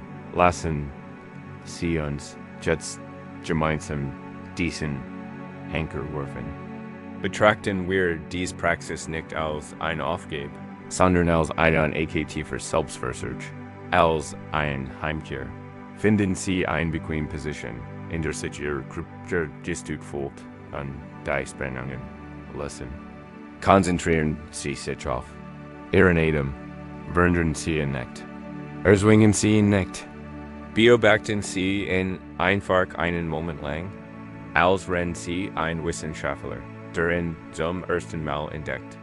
Achten Sie darauf, wo Sie ihn am deutlichsten spüren. Ist dies die cool Luft, die in Ihr Nähe eindringt? Ist dies das Sanftausten? Süßemen Sie hin Ihres Brustkorbs. Oder ist dies das sanft, rhythmisch Heben und Senken Ihres Bauches? Wenn Sie einen dieser Punkte als Ihren Fokuspunkt, hier legen Sie Ihre Hand auf die Ankerkette. Richten Sie Ihre Aufmerksamkeit aber bestimmt darauf. Jetzt atmen wir der alte Fischer. Beginnen wir mit einem sanften Atmen, das die Lunge vollständig entleert. Und nun langsam, tiefen Ruhe durch die Nase einatmen. Folgen Sie dem Atem bis zum Anschlag. Spüren Sie, wie sich Ihr Lunge weitet? Spüren Sie die Kurspause am Ende des Atemzugs und dann ein langes, langsames, vollständiges Atmen, diesmal wie durch den Mund, und dabei ein leises, sanftes Band sich geben, wenn du möchtest. Lass es los. Spür, wie dein Körper beim Atmen weicher wird. Acht auf den Moment der Still, am Ende des Atmens. Bevor der nächste Atemzug von selbst kommt, lass uns das ein paar Mal wiederholen. Langsam und bewusst einatmen. Spüren, wie sich der Körper mit die Luft und Energie füllt. Und langhand, entspannen atmen. Spannen hin und Gedanken loslassen. Einatmen. Ich bin hier. Atmen. Ich bin in Frieden. Den Gedanken schweifen ewig. Das ist kein Zeichen von Versagen. Es ist einfach das, was der Geist tut. Ein Wort von einem Gedanken, einem Gergasch, einer Erinnerung abgelenkt. Wenn du merkst, dass die Aufmerksamkeit vom Anker des Atems abdrift, ist das ein wunderbarer Moment der Achtsamkeit. In diesem Moment, ohne Urteil oder Frustration, erkennst du einfach, wo die Gedanken gewandert sind. Gedanken und lenkst die Aufmerksamkeit dann sanft, freundlich und bestimmt zurück. Zurück zum Gefühl des Atems. Zurück zu deiner Hand in der Ankerkette jedes Mal, wenn sie dies tun und sie können es 100-mal tun. Stärken Sie Ihre Konzentration und Ruhe. Sie trainieren Ihren Geist. Nachhaus, Zukio, nie und das ist Tians. Die Übung vertiefen. Wenn du weiteratmest, lenk die Aufmerksamkeit auf die körperlichen Empfindungen des Ankers. Wenn du dich auf den Nasenschur konzentrierst, spür das Kitzeln der Luft und nimm den leichten Temperaturunterschied zwischen ein- und Ausatmung WEAR.WENC auf Ihr Brust konzentrieren. Spüren Sie die sanfte Dehnung Ihrer Muskeln beim Einatmen. Spüren Sie, wie sich Ihre Rippen öffnen und zusammen ziehen. Spüren Sie die subtle Beugung Ihrer Kehle, WEN, du dich auf den Bauch konzentrierst. Leg eine Hand dorthin. Spür, wie sich die Hand beim Einatmen sanft hebt und beim Ausatmen wieder senkt. Das ist der Rhythmus des Ozeans. Das ist der Rhythmus des Lebens selbst. Ich gebe nichts zu ergründen. Ich gebe nichts zu erlernen. Ich gebe nur dies einfach, tief, krupperlich realet. Das haben und das denken. Wenn ein start gedenken, oder Gefühlswell aufkommt, ist der Anker besonders wichtig. Ein plötzliche Sorge, ein Anflug von Traurigkeit, ein Anflug von Angst. Wenn das passiert, halt den Anker fester. Konzentrier dich noch mehr, sagen. Wir 80% auf die krulligen Empfindungen Datums. Lass die Gedenkwell im Hintergrund. Aber den Hauptfokus, den sichere Hafen, ist der Atem. Du atmester die Emotion. Sie verkern sich in der physischen Realität des Atems. Bis die well ihren Höhepunkt erreicht und vorüberziehen, dies alle Wellen irgendwann tun. Spüren Sie das sanft, stetig Gewicht dieses Ankers in sich, der immer da ist und geduldig. Auf ihr Rücker wartet. Verlangt nichts von innen, nur dass Sie ihn festhalten. Verbindet Ihren resenden Verstand mit Ihrem ruhigen Körper. Fort Sie aus den schrecklichen Geschichten der Vergangenheit in die Solid. Sicher realit des gegenwärtigen Augenblicks. Ruhe geht higher aus. Spür weiterhin das Offenebe, das Samschaukeln, die Botschaft ruhiger Sie. Du bist sicher. Du bist geerdet. Du bist zu Haus da und von diesem sicheren Hafen aus, verankert in der Gegenwart, können wir beginnen, einen der größten Stürme zu betrachten, der uns aus unserem Zentrum sieht, die Angst vor dem Morgen. MIT, dem gleichmäßigen Rhythmus unseres. Edens als Werkzeug können wir nun lernen, durch den dunklen Wald der Zukunft, zu navigieren, nicht indem wir versuchen, sein Ende zu sehen, sondern indem wir lernen. Dem Licht zu vertrauen, das jeden einzelnen Schritt erhält.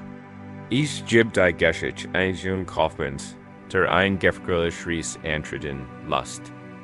Muss durch einen dichten und bergig dunklen Wald reisen, der direkten Zufall weil verborgener Gefahren und verwirrender, sich windender Fade war. Muss sein Reis in der Benmering beginnen, bis zum Morgen die Nachtstadt zu erkennen. Als die Sonne hinter dem Horizont versank und den Himmel in Orange und Violett nietaucht, stieg seine Angst. Der Wald war ihm erschien. Wie ein dicht Schwarzwand, ein undurchdringlicher und bedrohlicher Ort.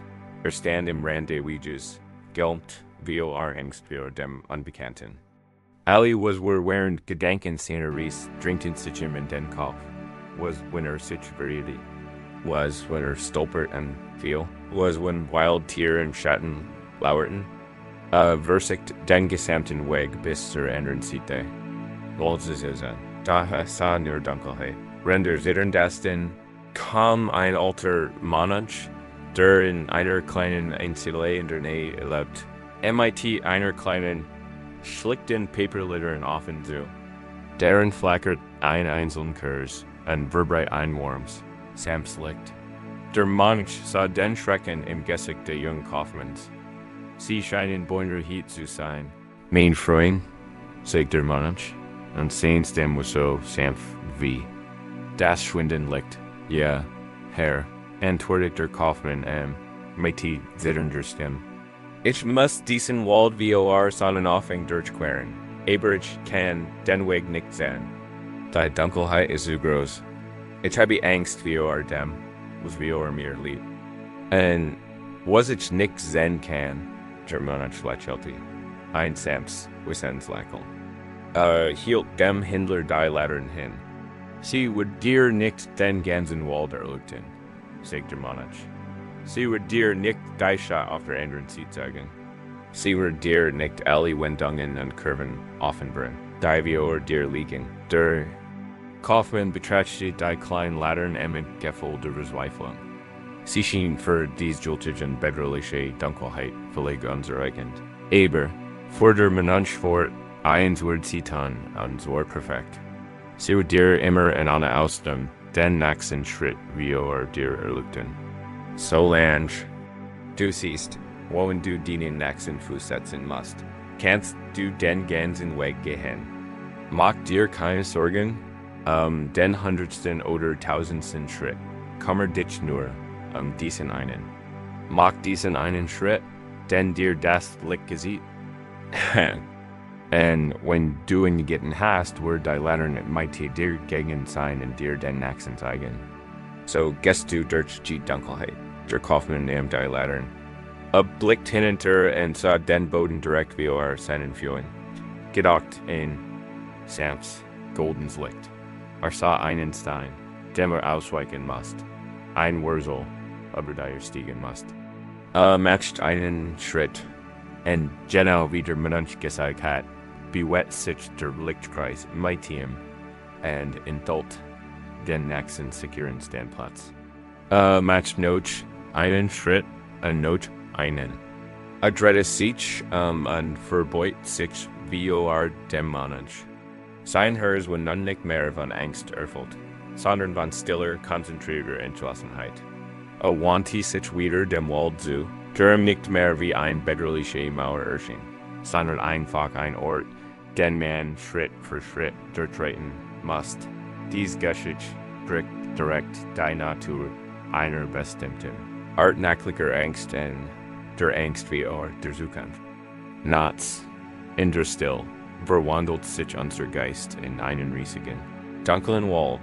Wir versuchen, das End unser Problem zu sehen. Wir versuchen, die Ganzwoch, den ganzen Monat, die gesamte Zukunft unserer Karriere oder unserer Beziehung zu meistern. Wir liegen im Bett und unsere Gedanken sind erfüllt von 1000 ungeborenen Schritten. Was wird bei dem Meeting am Mittwoch passieren? Wie würde ich mighty dem schwierigen Gespräch umgehen, das ich führen muss? Was, wenn meine Gesundheit in den Jahren versiegt? Was, wenn ich nie glücklich werde? Wir versuchen, den ganzen Wald auf einmal zu durchluten. Und weil uns das nicht gelingt, sind wir vor Angst wie Geld. Die krummer Heier ist die tiefgreifenden Tüchen ein Weg. Kraft vom Bewusstsein für den gegenwärtigen Moment fokussiert. Bewusstsein ist die Lehren. Es ist nicht dazu gedacht, alle ihr zukünftigen Probleme auf einmal zu lassen. Seine Funktion ist dies, die Realität zu beleuchten im Augenblick und die schon befreite Wahrheit ist, dass im Moment der einzige Ort ist, in dem sie jemals leben müssen. Sie müssen nie im nächsten Mittwoch leben. Sie müssen nie im nächsten Jahr leben. Sie müssen immer nur in diesem genauen Moment leben. Sie müssen immer nur diesen einen Schritt tun. Die Metaphor von die Lehren des Bewusstseins. Eine Anleitung für diese Praxis. Wenn du dich im dunklen Wald der Zukunft drehst, wenn du dich wie Geld fühlst, weil du 100 Probleme lösen willst, die noch gar nicht existieren, musst du die Lehren bewusst wieder auf die Beine stellen. Du musst die Aufmerksamkeit auf das einzig Real lenken, den gegenwärtigen Moment. Lass uns das gemeinsam üben. Ruf dich weiter im sanften Rhythmus deines Atems, deinem Anker, aus. Ach nun darauf, ob den Gedanken in die Zukunft fressen. Ist dies morgenfrei? Ist dies Nachtwoch? Nach der Yuka Sorgen ein Arenas, das Money oder sogar Jahre entfernt? Ist sie dies Riesen die Zukunft als das, was sie ist? Den Gedanken verlassen die Sicherheit des gegenwärtigen Augenblicks und wandern in einen dunklen, imaginären Wald, in den du das bemerkst. Ruf den Gedanken sanft zurück. Stell dir vor, du hältst die kleine Papierlaterne in der Hand und du senkst sie bewusst immer weiter ab. Bis liegt noch den Boden direkt unter dir erhält. Und was ist dieser Boden? Es ist die physische Realität des Körpers, genau. Eier, genau jetzt. Riecht die Lehren des Bewusstseins auf den Fühl. Spürst du sie? Die alle hast du ständig nicht in sie gedeckt. Spürst du die Textur der Deck? Siehst du den Abstand zwischen den Zähnen? Spürst du ein Gefühl von warm oder cool? Wackel legt MIT den, dies einfach bügeln. Jetzt ist es real. Die Sorgen die Zukunft sind nur Gedanken. Das Gefühl deiner Fühl ist real. Veranker dich in dieser Realität. Dugen sie nun die Lehren des Bewusstseins. langsam Ihren Körper hinauf. Spüren Sie Ihr Waden, Ihr Knie, Ihr Oberschenkel. Spüren Sie Ihr Gewicht, Ihr Festigkeit. Sie denken nicht in Ihr Bein. Sie spüren Sie, Sie bewahren Sie mit Ihrem Bewusstsein, bringen Sie das Licht zu Ihren Händen. Spüren Sie, wie Sie ruhen. Bringen Sie das Licht zu Ihrem Rücken und spüren Sie, wie es von der Oberfläche unter Ihnen getragen wird. Bringen Sie das Licht zu Ihrem Gesicht. Spüren Sie die Luft auf Ihren Wangen. Spüren Sie die sanften, unwillkürlichen Bewegungen Ihrer Augen unter Ihren Augenlidern. Dies gesamte Sinneserfahrung ist den erleuchteten Kreis. Geist ist der Schritt, den du gehen musst. Einfach higher sein, jetzt in deinem Körper. Das bedeutet, es durch die Dunkelheit zu gehen. Du ignorierst die Zukunft nicht. Du tust nicht so, als würden keine Herausforderungen auftauchen. Du weigerst dich einfach, dich von den Quellen zu lassen, bevor sie real sind. Du entschiedest dich, den einzigen Moment zu leben, den du tatsächlich kontrollieren kannst. Diesen einen, wenn ein zukunftsorientierter Sorge in deinem Kopf auftaucht. Sieh sie als das, was sie ist. Ein Blick in den dunklen Wald, weit hinter dem Licht deiner Leiter. Nimm sie zur Kenntnis. Die Gedanken kommen nächste Woche wieder und bring ganz Sand und Anhand die Lehren zurück. Zurück zum Atem. Zurück zum Gefühl deiner Hand. Zurück zur einfachen, festen Realität des einen einzelnen Augenblicks. Kannst du den Blick auf den gesamten Weg loslassen und darauf vertrauen, dass die Lehren dir nur seht, wohin du den nächsten Schritt setzen sollst. Die Zukunft wird sich Schritt entfalten. Die Aufgabe ist es nicht, jetzt all diese Momente zu erleben. Die Aufgabe ist es, diesen Moment voll und ganz zu leben, mit deinem ganzen Bewusstsein. Das ist alles, was Jemmels von dir verlangt. Du bist RD.DIS Praxis erfordert tief hinab. Sie erfordert, dass wir unsere Kontrolle loslassen. Wir glauben, dass wir die Zukunft kontrollieren können, indem wir uns Sorgen machen und alle Eventualitäten planen. Doch das ist eine Illusion. Wir kontrollieren nur, wo wir unsere Lehren platzieren. Wir können sie auf die Phantomie von morgen oder auf den festen Boden der Gegenwart stellen. Wenn wir unsere meditative Praxis einen Schritt nach dem anderen zu machen oder fühlen, bemerken wir vielleicht etwas Settles. Wir bemerken vielleicht die enorme Anstrengung, die wir über unternommen haben. Die Anstrengung, in die Dunkelheit zu sehen. Die Anstrengung, ein Zukunft zu erzwingen. Die Anstrengung, friedlich zu sein. Und das für uns zu einer der tiefgründigsten und paradoxesten Weisheiten des Zen-Fads, der Weisheit. Ist nicht zu versuchen? Wir erkennen ein stilles, unsichtbares Tor. Ein Tor, das wir nur durchtreten können, sobald wir aufhören, diesem Gold zu öffnen. In den Anhand des Zen gibt es ein berühmte Sammlung von Cones oder paradoxen Rätseln, die von einem chinesischen Meister namens Wu zusammengestellt wurde. Die Sammlung heißt das Torlos Tor, Titel selbst ist ein Kon.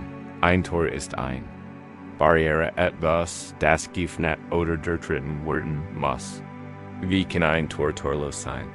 Die Einleitung zur Sammlung sagt uns, dass der Großvater des Zen kein Tor hat. Tausend von Wegen führen dorthin. Wenn man dieses torlos Tor durchtretet, kann man frei im Universum wandeln. Ein der zentralen Geschichten, die diesen Titel verdeutlichen, handelt von einem Mönch, der zum großen Meister Zhao kommt. Der Mönch fragt in aller Aufrichtigkeit, hat ein Hund Buddha Natur? Auf dies Frage gab er eine scheinbar offensichtliche Antwort. Die Lehre der Mehrheiten Buddhismus besagt, dass alle fühlenden Wesen ohne Ausnahme das Potenzial zur Erleuchtung, also gute Natur besitzen. Die erwartet richtig Antwort ihr da, jau, ein Meister der sogen konzeptuellen Denkens, antwortet MIT einem einzigen Wort. Mu ist ein japanisches Wort. Das mit nein, nicht oder nichts übersetzt werden kann. Is war indirekt Schockierenigerung einer zentralen Lehre. Der Mensch war fassungslos. Dies ist ein Wort. Mu Wort ist im Inbegriff der Können. Der Hundertteilung haben manche damit Gerinnen anversigt, intellektuell zu verstehen, warum der Meister Nein sagt. Sie meditierten aber Mu, trugen Mu, den ganzen Tag. MIT-Charum anversigten, sein Legischi hol zu nacken, da der Shin des Koens bestet nicht darin, is wie ein mathematisch Aufgabe zu lösen. Mu zielt darauf ab, den Intellekt zu erschaffen. Is geht darum, den strebenden, problemsenden Geist zum Stillstand zu bringen. Wenn der logische Verstand aufgeht und seine völlige Unfähigkeit erkennt, die Antwort zu begreifen, kann plötzlich abfallen und ein tieferes, intuitives Verständnis offenbaren. Der Mensch, der treatet das torlos Tor nicht, indem den richtigen Schlüssel findet, sondern indem erkennt, das ist nie ein Schloss gibt. Die Barriere war sein eigenes Streben, sein Verzweifelt suchen nach einer konzeptionellen Antwort. Dies bringt uns direkt zu dem Kampf, der unsere Nacht aufgeprägt, der Verzweifelt versig einzuschläfen. Schlafwort wie Erlichtung, zu einem Ziel, zu einem Ort, den wir erreichen wollen. Wir liegen im Bett, unversig einsam entspannen. Wir versuchen unseren Geist zu lehren. Wir versuchen unseren Körper in einen Ruhesystem zu zwingen. Je mehr wir es versuchen, desto wacher werden wir. Unsere Anstrengung selbst wird zur Quelle unserer Erregung. Wir sind wie der Mensch, der mit aller geistigen Kraft versucht, das Rätsel des Schlafs zu lösen. Wir stehen wie einem Tor und drücken mit aller Kraft dagegen, ohne zu merken, dass es sich nach innen veröffnet oder gar nicht ist. Der Kernlehre besteht hier aus dem tiefgründigen Prinzip, das im Zen stark vom Taoismus beeinflusst ist. Why wird oft als nicht handeln oder mechanisches Handeln übersetzt. Es bedeutet nicht voll oder passiv zu sein. Es bedeutet im Einklang mit dem natürlichen Fluss der Dinge zu handeln, eine übermütiges, ego-getriebenes Streben. Es ist die Anmut eines Bootsmanns, der sein Boot mit der Strömung des Flusses steuert, anstatt dagegen anzukämpfen. Wenn wir in Bezug auf das Schlafproblem schaut dies einen radikalen Ansatz vor. Der Weg zur Ruhe besteht darin, die Anstrengung, Ruhe zu finden, völlig aufzugeben. Die Metaphor ist still. Torlos Tor. Ruhe ist keine Festung, in die du einbrechen musst. Sie ist ein Finsfeld, das einzig, was dich am Eintreten hindert. Ist den Glauben ein Tor und den Verzweifelt, erschreffen zu nach dem Schlüssel. Der Kampf selbst ist das Tor. Wenn du den Kampf aufgibst, verschwindet das Tor dort. Lassen Sie uns untersuchen, wie es sich anfühlt, mit dem Drängen aufzuhören. Wenn Sie hier liegen, nehmen Sie die subtlen oder weniger subtlen Anstrengungen in Ihrem Körper und Geist wahr. Versuchen Sie, still zu sein. Versuchen Sie, einen ruhigen Geist zu haben. Beobachten Sie Ihren eigenen Zustand und prüfen Sie alle paar Minuten. Bin ich schon entspannt? Werde ich müde?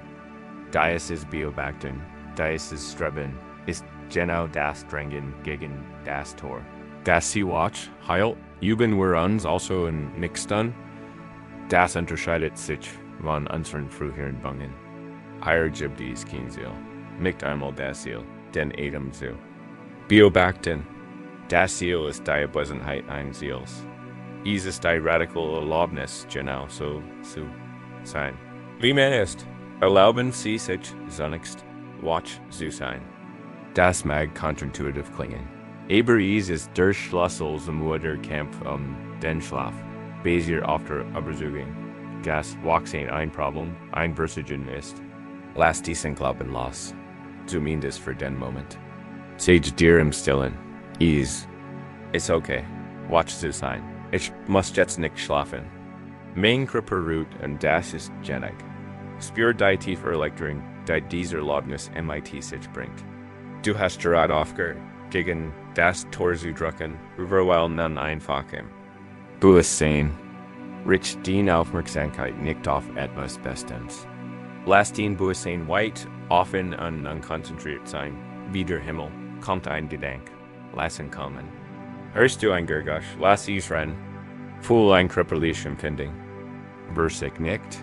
Sie zu beobachten, zu benennen oder urgent etwas damit zu tun. Lass die Gesamtlandschaft deiner gegenwärtigen erfahren. Einfach so sein. Wie sie ist ohne den Eingreifen.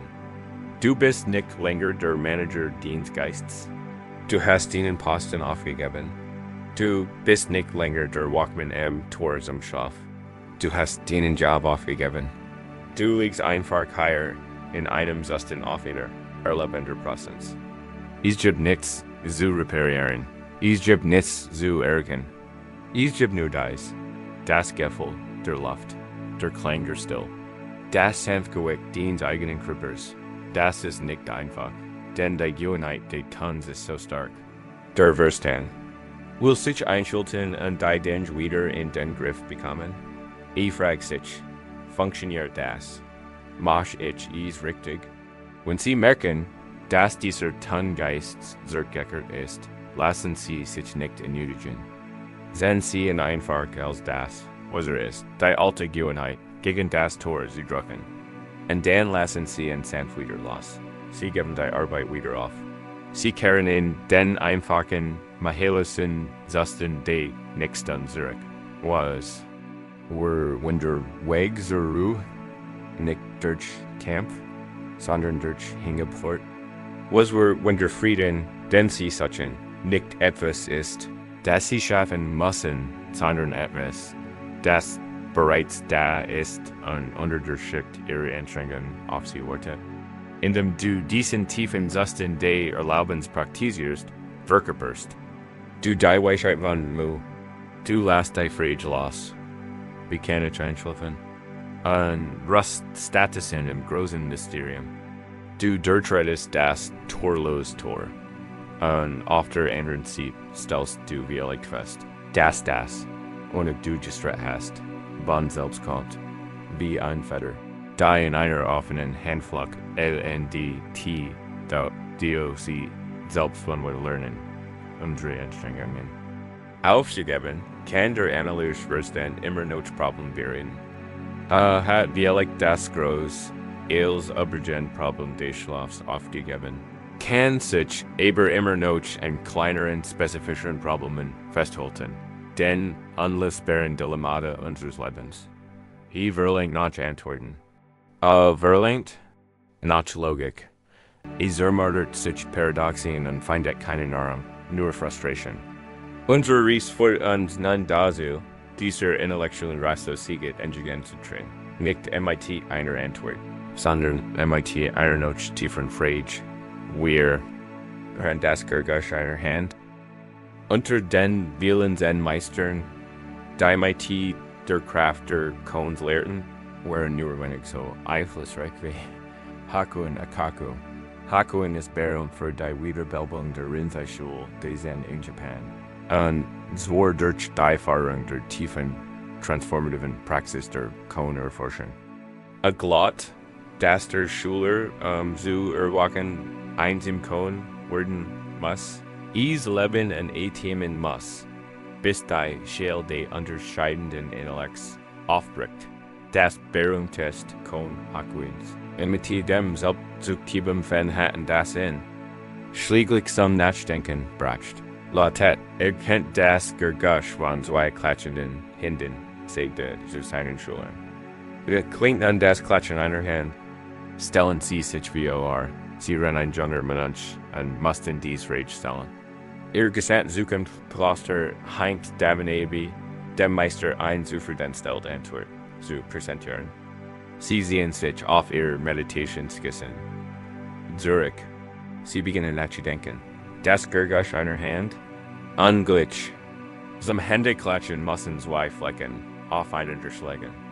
Ein Hand allein Team Gergasch. Die Antwort lautet also. Still. Sie gehen zum Meister. Stolz auf Ihr logische Schlussfolgerung. Das Gergasch einer Hand ist still. Erklären Sie. Der Meister schüttelt den Kopf, oder schlägt. Sie wie sogar mighty seinem Fecker und schickt sie fort. Du bist verwirrt. Du versagst noch einmal. Wie ist ein Metaphor? Wie ist das Gergasch de Winds? Wenn die Hand hindert streikt, du präsentierst diese Antwort. Der Meister schickt dich wieder weg. Du versagst eils, was den logischer, analytischer Verstand hervorbringt. Du denkst über Physik nach, über Philosophie, über Poesie. Du denkst und denkst und denkst, bis den Verstand einroher, Chapter Noten der Frustration ist. Du steckst völlig fest. Es gibt keinen logischen Ausweg, und genau darum geht es. Das Können ist kein Rätsel, das sie zu lösen gilt. Es ist ein Werkzeug, das den logischen Verstand brechen soll. Unser Intellekt, der Ziel unseres Geistes, der Problem analysiert, kategorisiert und auflöst, ist unglaublich nützlich, sich in der praktischen Welt zurückzufinden. Aber ist völlig unfähig, die tiefer, nicht dualistisch Natur der Realität oder den tiefen Frieden jenseits aller Konzepte zu begreifen. Der Intellekt handelt immer paarweise, richtig und falsch, selbst. Und anders klingt still. Der Klangsweier Hand ist die Welt der Dualität, die Welt, in der wir täglich leben. Der Klang einer Hand wiest auf die Welt, jenseits der Dualität hin, ein Realität, die sich wieder in Wortnot und Logik fassen lässt. Die einzige Möglichkeit, das Können zu beantworten, besteht darin, nicht mehr darüber nachzudenken, unterfährendes. Es geht darum, die Frage so tief in den Wesen eindringen zu lassen, dass sie den gesamten intellektuellen Apparat kursliert. Im Zusammenbruch des denkenden Geists kann eine neue Art des Wissens entstehen, ein direktes, intuitives Erfahrungsbasiertes. Verstehen der Schüler findet keine Antwort. Der Schüler will die Antwort nicht konfrontiert und unser. Verstand oft MIT unseren persönlichen Cones. Es sind die unlösbaren Probleme, die uns endlos beschäftigen. Habe ich im Jobwechsel die richtige Entscheidung getroffen? Warum liebt mich dieser Mensch nicht so, wie ich es mir wünsche? Was ist der eigentliche Sinn meines Lebens? Das sind keine einfachen Fragen an meine Antworten. Sie sind umfangreich, komplex und oft paradox. Dennoch behandeln wir sie wie Mathofaben. Wir liegen im Bett und versuchen, die richtige Antwort zu finden, gehen immer wieder dieselben Variablen durch und hoffen, dieses Mal endlich die Gleichung unseres eigenen Lebens zu lassen. Dieses intellektuell Grübeln, dies verzweifelt Suchen nach einer logischen Lösung für ein existenzielles Problem, ist ein Hauptursache unserer Schlaflosigkeit. Wir versuchen, MIT den Ohren der Logik des Gergasch einer Hand zu hören, die Metaphor ist das unsichtbare Können oder das Gergasch einer Hand. Es repräsentiert den Frieden und die Weisheit, die unserem plappernden analytischen Verstand kaum zugänglich sind. Wir können diesen Frieden nicht durch Denken erreichen. Wir können nur erreichen, indem wir unserem denkenden Verstand erlauben, Surus, KOMV, und die Lehre des Können soll unsere Beziehung zu unseren Problemen verändern. Es etienne sein, nicht mehr die Frage als Rätsel zu betrachten, das einer sofortigen Lösung bedarf, sondern stattdessen zu lernen, die Frage MIT einem weiten, nicht werdenden Bewusstsein zu betrachten. Probieren wir diese Übung jetzt einmal aus. Erinnern Sie sich an eins Ihrer persönlichen Könnens. Ein Frage oder ein Problem, das Ihnen im Kopf herumschwirrt. Eine Situation. Für die ist keine klar oder einfach Antwort zu geben scheint. Is kennt ein Beziehungsdilemma sein. Ein beruflicher Wendepunkt, ein tiefer persönlicher Zweifel. Wollen Sie ein können, das sich für Sie aktuell anfühlt, anstatt zu versuchen, die Frage zu lassen, lädt Sie ein, sie einfach in der Hand zu halten. Stellen Sie sich vor, die Frage selbst war ein Gegenstand. Vielleicht ist es ein glatter, schwerer Stein in Ihrer Hand, oder vielleicht ein komplexer, verschlungener Zielnoten. Sie versuchen nicht, den Stein zu zerbrchen oder den Noten zu lassen. Sie halten ihn einfach nur. Spüren Sie sein Gewicht. Beobachten Sie seine Form und Beschaffenheit. Wenn du dir dieses bewusst machst, acht auf die Tendenz deines Geistes. Acht darauf, wie ihr sofort mit dem analysieren, beurteilen. Und Probewusstsein beginnt. Ich soll das tun. Nein, ich soll das tun, wenn das nu passiert war. Sie dies hektisch Aktivität als das, was sie ist. Das Klatschen zweier Hand. Es ist der Lärm des dualistischen Geistes. Der Versucht, seine Logik einer tieferen Realität aufzuzwingen. Lass diesen Lärm langsam los. Lass die Analyse hinter dir. Und kehr zur eigentlichen Frage zurück. Bleib bei dem Gefühl des Nicht-Twissens. Das kann anfangsunangenehm sein. Wir sind darauf konditioniert zu glauben, dass das Nicht-Twissen ein Versagen ist. Da im Zen ist dieser Nicht-Wissens ein Ort großer Kraft und großen Potentials. Es ist der Anfängergeist, von dem wir vorhin gesprochen haben. Es ist der Lehrte SSI und ST, die GT, zu versuchen. Da ist es Rätsel, zu wissen, kennen Sie einfach still. Lauschen, da ist am Jet.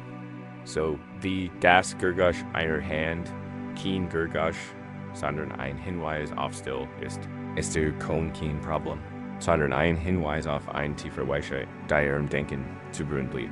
Halt den Frage fest, und atmast die Frage im Mittelpunkt stehen und lass den Bewusstsein den weiten offenen Raum Sie herum ornemen. So he nicht in den Gedanken nach einer Antwort. Lausch stattdessen in der Still auf eine Antwort. Sie kommt vielleicht nicht in Worten.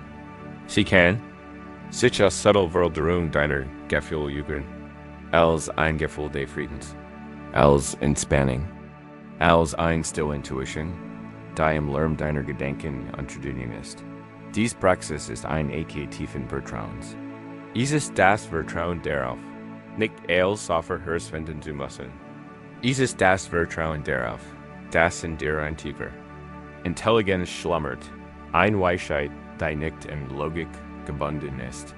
Indem wir unser Problem als Kons betrachten, verwandeln wir sie von Quell in Quell in Tor der Entdeckung. Wir lernen im Mysterium zu ruhen, anstatt uns davon aufregen zu lassen, da wir ihnen lernen. Dies tiefen, unlösbaren Fragen MIT mehr mit zu betrachten. Wir spüren wir möglicherweise den Wunsch, über einen neutralen Frieden hinausgehen und einen aktivieren Zustand des Wohlbefindens zu erreichen. Es ist ein Sach, kein Leid mehr zu ersuchen, aber es ist möglich, aktiv Freude und Gut zu kultivieren, nachdem wir gelernt haben, den Geist zu beruhigen. Wenn wir uns einander fragen, so, was wir in seinen fruchtbaren Boden pflanzen sollen. Unsere Reise führt uns in den Garten des Geistes, die Sanftkunst der Blumenpflege zu erlernen. Wenn wir lernen, den Garten unseres Geistes zu pflegen, entsteht oft eine subtle Herausforderung. Wir beginnen, unser Unkraut, unser Jürger, unsere Angst, unsere Ungeduld, klar zu erkennen. Und wir sehen die wunderschönen Blumen, die wir kultivieren möchten, Freundlichkeit, Frieden, Dankbarkeit. In diesem neuen Bewusstsein kann sich die Kluft zwischen beidem wie ein riesiger und entmutigender Canyon entfallen. Wir sehen den Geist, den wir haben, Und wir sind den Geist, den wir Wunsch wir hatten.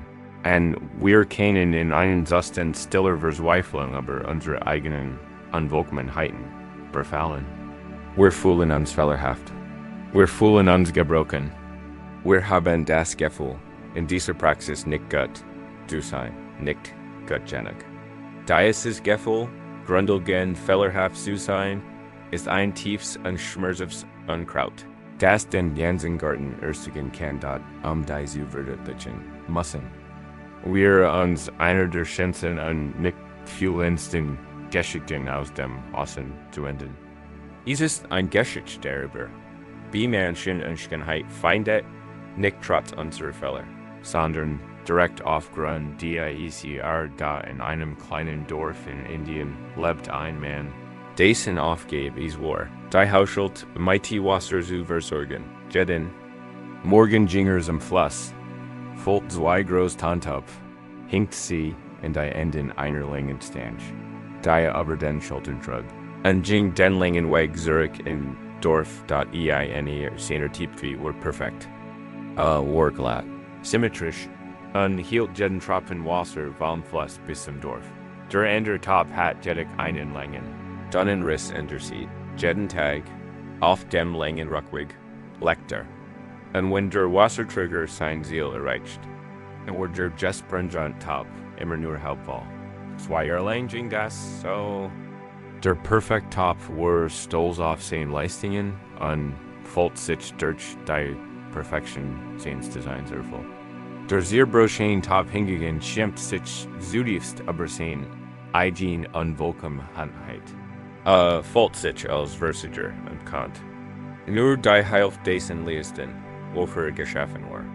Die Scham wurde so groß, dass der Topf eines Tages, als der Wasserkreis in einem Fluss füllt, mit ihm sprach. Es schien mich so, flüsterte der Topf in mit trauriger Stimme. Ich möchte mich bei dir entschuldigen. Wegen dieses Risses in meiner Seite verliere ich den ganzen Weg zurück ins Dorfwasser. Du machst all diese Arbeit, läufst Kilometer weit, und da bekommst du wegen meines Fehlers nur die Hälfte meiner. Mühen, der Wasserträger war nicht beherrscht. War ein freundlicher Mann und hat die still Traurigkeit des Tops bemerkt. La Schelte sant, mein lieber Freund, wenn wir hier ins Dorf zurückkehren, möchte ich das. Du genau auf den Weg achtest. Schau dir den Boden auf deiner Seite genau an. Wer wird gehorcht der Topf? Als sie den vertrauen, staubigen Weg entlängen, bemerkt der sehr broschene Topf etwas, dem er nie Beekstein geschenkt hat. Auf seiner Seite durch as well. Es sei zwei Jahren täglich Tropf, wuchs ein in Los Luktendri, wunderschöner Waldblumen. Es gab Luktend Ringelblumen, duftenden Jasmin und schillernd Kosmin. Allesamt in einer Voll von Farben und Leben, da auf der anderen Seite durch. Der Seite des perfekten Tops war der Boden karg und trocken. Als sie das Dorf erreichten, stellt der Wasserträger die Tipi ab und sagt, habt ihr die Blumen auf ihrer Seite durchgegessen? Ich weiß schon immer von ihren Riss, ich sah ein Auschanz. Und so habe ich Blumensamen auf ihrer Seite durchgepflanzt. Und jeden Tag, Rendwigingen, hast du sie gegessen. Denkt ihr, kann ich diese wunderschönen Blumen pflücken und mein Haus damit schmücken?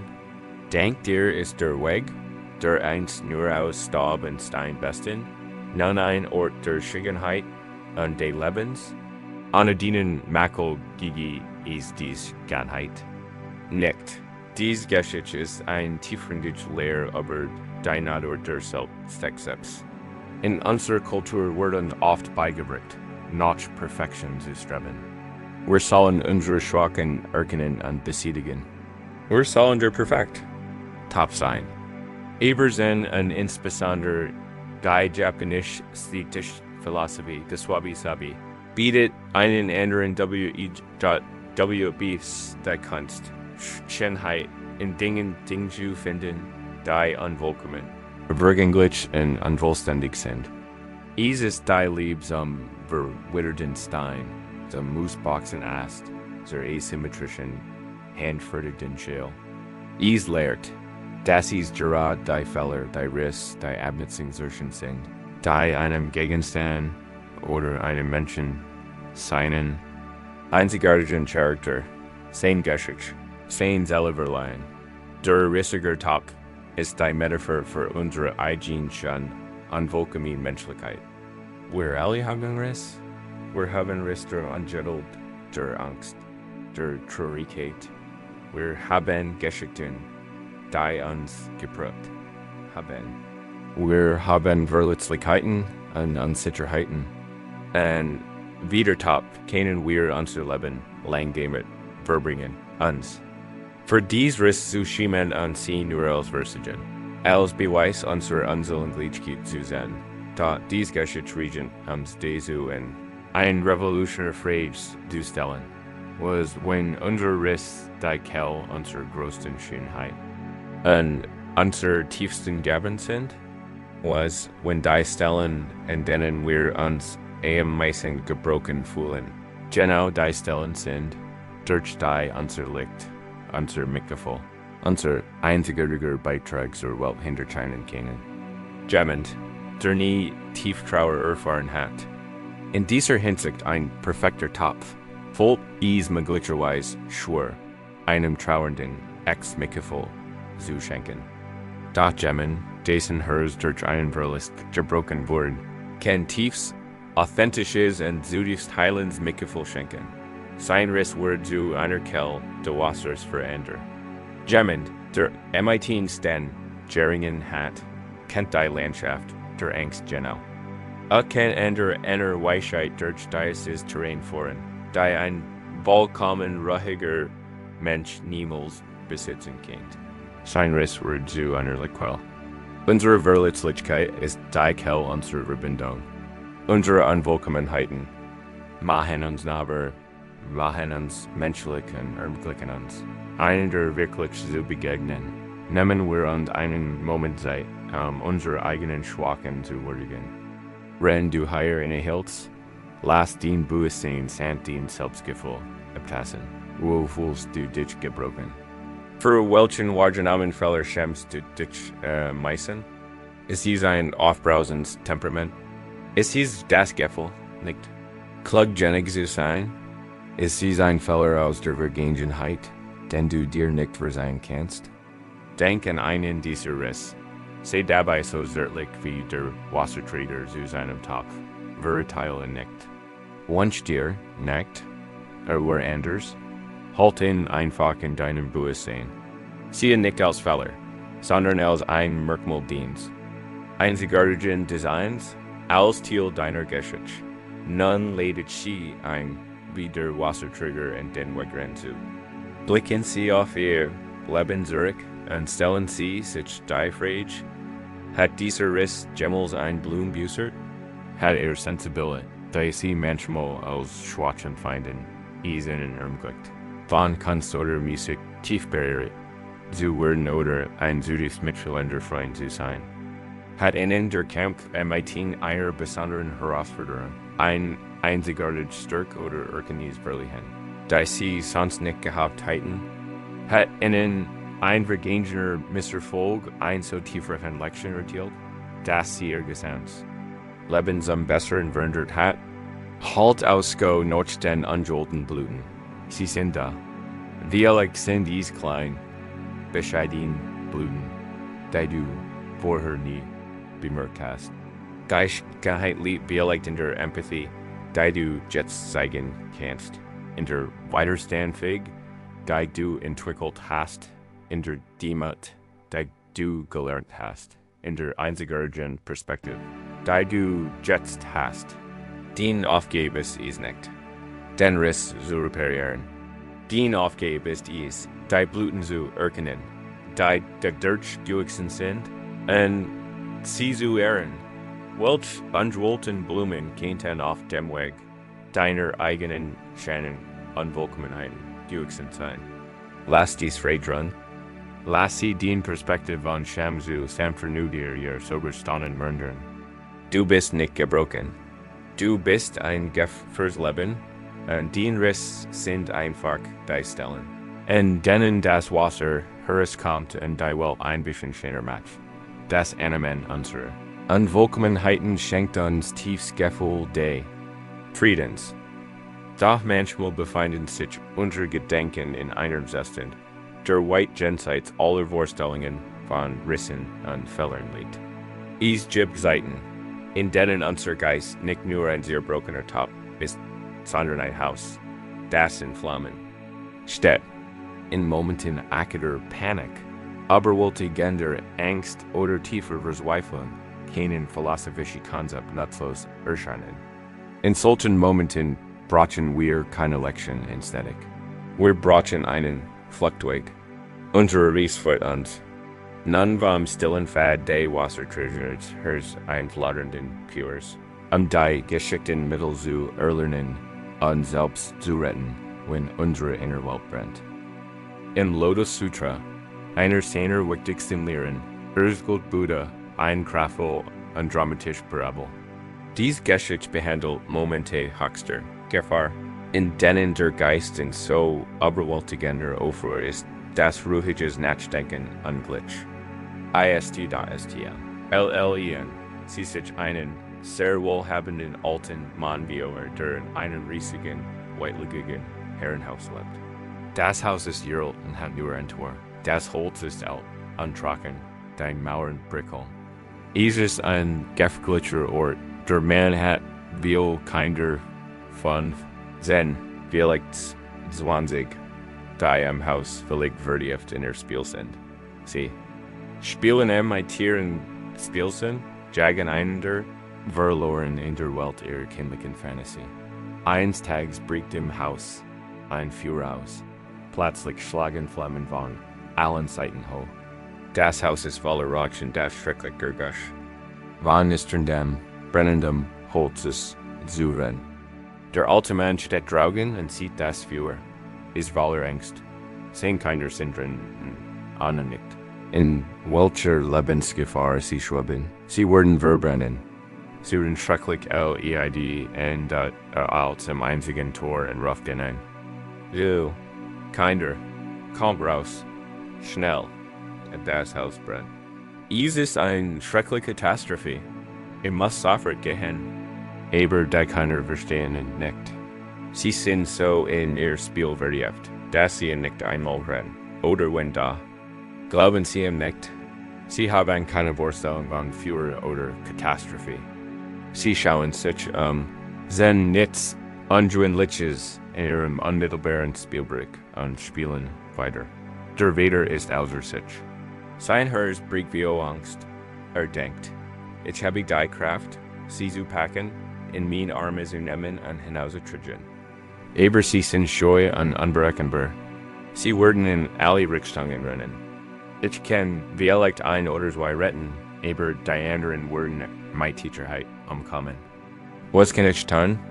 Dan kommt ihm eine brillante Idee. Kennt sein Kinder gab. Was sie lieben, was sie sich mehr als andere wünschen.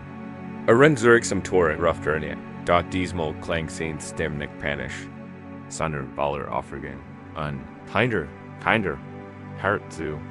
Kommt schnell raus. Ich habe etwas Wunderbares für Yuka. Etwas, das Yuka schon immer gewünscht habt. Direkt wie worden wunderschön Spielzogern auf Yuka. Es gibt Karen, die wir in diesen Gesigen werden. Karen, die von Hirschen Gesigen werden. Und sogar praktisch Karen, die von großen Weigen Achsen Gesigen werden. Geschmackt mit Schulen und Lachen. Sie sind schöner als Jids Spielzeug. Das Jid Jissen habt. Kommt jetzt raus. Und jeder von Yuka kann sich einen aussuchen. Was will. Sobald die Kinder das rennen, ist ihr Interesse geweckt. Genau von solchen wunderbaren Spielzeugen haben sie immer geträumt. Die Aussicht auf. Eine solch großartige Belohnung ist viel verlockender als die Warnung vor einer Gefahr, die sie nicht begreifen. Sie vergessen das Spiel. Sie fangen an, sich gegenseitig zu schubsen und alle drängen sich auf das einzige Tor zu. Begierig darauf, als erst herzukommen und ihre Belohnung einzuheimsen. Sie stürmen aus dem brennenden Haus. In die Sicherheit der freien Luft. An als sie alle sicher drogen sind. Schauen Sie Ihren Vater an sagen. Vater, wo sind die schönen Terren, die du uns versprochen hast? Der Vater, dessen Hörswaller Erleichterung und Freude darüber ist, dass sein Kinder in Sicherheit sind, schenken ihn nicht drei verschiedenen Kehren. Schenkt jedem Einzelnen den prächtigsten Kern überhaupt, den großen Wagen. Ochsenkarren, not schöner und prächtiger, als ihn beschrieben hat. Ist so reich, dass in sich problemlos leisten kann. Liebt sein Kinder und freut sich, dass sie aus dem puren Kind da ist his Gleichnis ist. Ist his Gleichnis lehre über die Natur bei mir. Oder geschickt mir das, brennend. Haus ist ein Metaphor für unseren Geist. Wenn von intensivem Leid gepackt wird, einer Panikotik, einer Spirals langhafen Denkens, einer well tiefer Depression. In diesen Zuständen steht unser normales Bewusstsein in Flammen. Die Flammen der Angst, Wut in Verzweiflung, lodern uns herum. Und wir, wie die Kinder, sind oft ahnungslos. Wir sind in die Spiel, unser Ängste denken vertieft. Jagen Katastrophen schnell hinterher und kennen die wahr. Gefahr unseres eigenen Geistessystems nicht erkennen. Wenn wir im brennenden Haus stehen, ist ein direkter Befehl wie beruhig dich oder auf daran zu denken. Genauso nutzlos wie die Erstwarnung der Vaters. Unser Verstand kann dies nicht begreifen. Oftmals ist es nur schlimmer. Der Versig, das für direkt zu bekämpfen, kann sich anfühlen, als wird manchmal ins für gegen bemühen, oder geschickte Mittel ist die Weisheit des zweiten Ansatzes der Vaters. Es ist das Verständnis, dass wir mitfühlend klug strategien anwenden müssen, den Geist aus der Gefahr zu locken. Wir bekämpfen das für nicht. Wir locken uns IT Versprechen von etwas Schönem und begrenztem in Sicherheit. Die schönen Kehren sind ein Metaphor für heilsam. Beruhigend und angenehm Objekte UFMI, RKS, AMKI, IDWN, ist Ihr Geist viel oder Angst. Müssen Sie nicht zum Führermann werden. Ihr einzig Aufgabe ist es, aus dem Haus zu kommen. Das gelingt Ihnen, indem Sie Ihrem Geist einen schönen Wagen anbieten, einen kraftvollen, sinnlichen und beruhigenden Fokuspunkt. Der in diesem Moment verlinkender ist als die versteinfliegenden Spiel ihrer Angst. Lasst uns jetzt einen dieser wunderschönen Wagen bauen. Dabei geht es darum, in Ihrer Vorstellung ein inneres Heiligtum oder einen sicheren Ort zu schaffen. Diesen Ort könnt ihr in Gedanken besuchen, wenn die Flammen zu hoch werden. Der Schlüssel liegt darin, in so detailliert und sinnlich zu gestalten, damit zu einem fesselnden Ziel für Gedanken wird. Schwiegen. Sie zunächst die Augen und atmen Sie ein paar Mal tief und sanft durch. Und dann beginnen Sie in Gedanken, Ihren persönlichen sicheren Ort zu erschaffen. Dies kann ein realer Ort sein, in dem Sie schon einmal waren, oder ein völlig imaginärer. Die einzige Regel ist, dass sich tief friedlich und sicher anfühlen. MUSS du wie IELL ist ein ruhiger, abgeschiedener Strand in der Dämmerung. Sehen Sie die Farben des Himmels, die zarten Rosa und die Latten, die sich im nassen Sand spiegeln. Hören Sie das Rauschen der Wellen, ein sanftes, rhythmisches Rascheln, kein Kratschen, sondern ein leises Flüstern.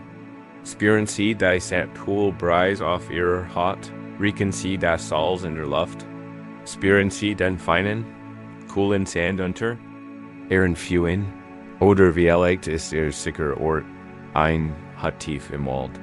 Sehen Sie das warm, golden Licht aus den Fenstern. Sehen Sie das Feuer im Kamin nistern. Hören Sie das Nistern an sichende Hoses. Spüren Sie den tiefen bequemen Sessel, in dem Sie sitzen? Einholt in ein weich Schwerdeck. Vielleicht haben Sie ein Tass Haien. Tee in der Hand, spüren Sie sein Wurm. Riechen Sie den Duft der Kiefern aus dem Wald draugen und den sanften Duft von Holzraub. Gestalten Sie diesen Ort ganz nach Ihren Wünschen. Fügen Sie Details hinzu, plätschert sanfter Regen auf das Dach. Schlied Ihr geliebtes Haustier zu Ihren Fühlen. Hören Sie ein für ein Windspiel? Nutzen Sie alle Ihr Sinn. Je realistischer Sie ihn gestalten, desto eindrucksvoller wird als Flugzeug wirken. Dies ist Ihr prächtiger Achsenkarren, geschmackt MITOen. Nehmt ihr jetzt etwas Zeit, einfach in diesem Ort zu sein. Erkenden, lasst den Gedenken higher zurückkommen.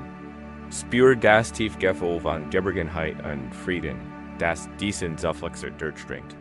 Dieser Ort existiert jenseits der Zeit, jenseits deiner Problem. Steht dir jederzeit zur Verfügung. Ist dein Geschenk an dich selbst. Das ist die Praxis gestriger Mittel. Wenn du spürst, wie sich ein Panikatik anwendet, wenn du dich in einer zwanghaften Gedenken fühlst, streit nicht darüber. Analysier dies nicht. Erkenn, dass du in brennenden Haus steckst. Und dann erinnere dich an den Versprechen an dich selbst. Denk an den Scheinenwagen. Der draugen Worte, sanft und liebevoll, sagst du zu deinem Verstand. Lass uns dieses gruseliges Spiel hinter uns lassen. Lass uns in unseren Strand gehen. Lass uns zu unserer Waldhut gehen und dann längst. Du den Aufmerksamkeit buchst und MIT voller Absicht auf den sicheren Ort. Du beginnst, in deinem Kopf Stück für Stück aufzubauen. Konzentriere dich auf das Rauschen der Wellen, die Wurmgeführs. Du musst die ängstlichen Gedanken nicht bekämpfen. Du musst den sicheren Ort nur interessenter und fesselnder gestalten. Und wie Geikinder in der Geschichte wird der Verstand schließlich das Führer hinter sich lassen.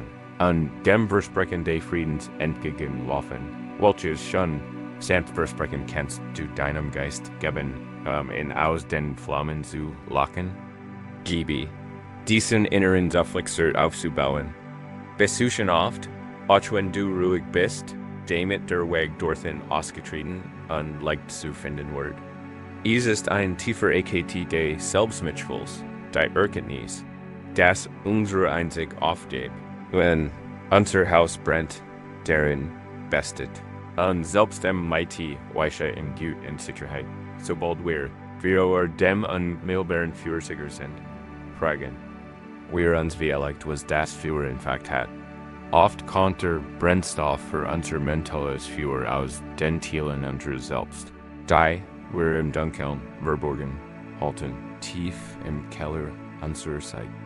Es sind die verleugneten, unterdrückten und anerkannten Aspekt unseres Wesens. Zukünftig Brian zu verhindern, müssen wir mutig genug sein, in die Schatten unseres eigenen Hauses zu gehen und zu sehen, was sich dort verbirgt. Unsere Ries vor uns nun beim brennenden Haus auf den dunklen Pfad, dem Schatten zu begegnen, der uns folgt. Es gibt eine alte Geschichte von einem Mann, der sich für seinem eigenen Schatten fürchtet. Diesmal, wenn in der Sonne stand, sah die dunkel still Gestalt in seinen Fühlen, die Jid seiner Bürgernis hasst sie, empfand sie als ein finster spezisch Prozess, einen dunklen Fleck, der im Barrel hinfolgt. Seine Angst steigert sich zu einer Art WANS-INN.er Beschluss im zu entkommen. Also begann zu rennen. Rennt so schnell erkannt, sein Herz hämmert, sein Lunge brandt. Da jedes-mal, wenn über die Schulter blickt, wird der Schatten immer noch da und hielt Mahilos im Schritt. Das verstärkt sein Angst nur noch. Adacht, ich renn nicht schnell. Also gab sich noch mehr Mühe, rennt immer schneller. Wilder Wettlauf gegen sein eigen die UNKL EIT dot verabschied sein eigenen Fußspieren, die hinterem Herzuziehen schienen, und sein Versigen Wederflucht kennzeichneten. Sie Laschwerden, Beschlosse, noch schneller zu rennen. Rant an Rant, bis sein Körper Meck. Bratsch, Vero or lauter, Urschfing, zusammen, und STARB dot, Verstand einfach Wahrheit nicht. We're einfach in den Tiefen. Schatten, eins großen, ausledenden Baumes, dagegen an Heit sich dort hingesetzt. Sich ausruhen, were sein Schatten verschwunden, an Heiter einfach still gesessen. Ren sein Fußspieren verschwunden. Dies ergreifen Geschich ist ein eindringlich Allegorie auf unsere Beziehung. Was der Psychologist Carl Jung das Schattenselb nennt, ein Konzept, das tief mightigen buddhistischen Lehren der Nicht-Dualität bewahren stimmt. Das Schattenselb bestet all den Teilen von uns, die wir als inakzeptabel erachten, und deshalb nicht nur wir ändern, sondern auch wir uns selbst unterdrückt an. Versteckt haben. Ist unser Angelets Leben. Isentol unsere Gier. Unseren Zorn, unsere Eifersucht, unseren Egoismus, unsere primitiven Instinkt. Paradoxerweise kann es aber auch unsere größten Stärken enthalten.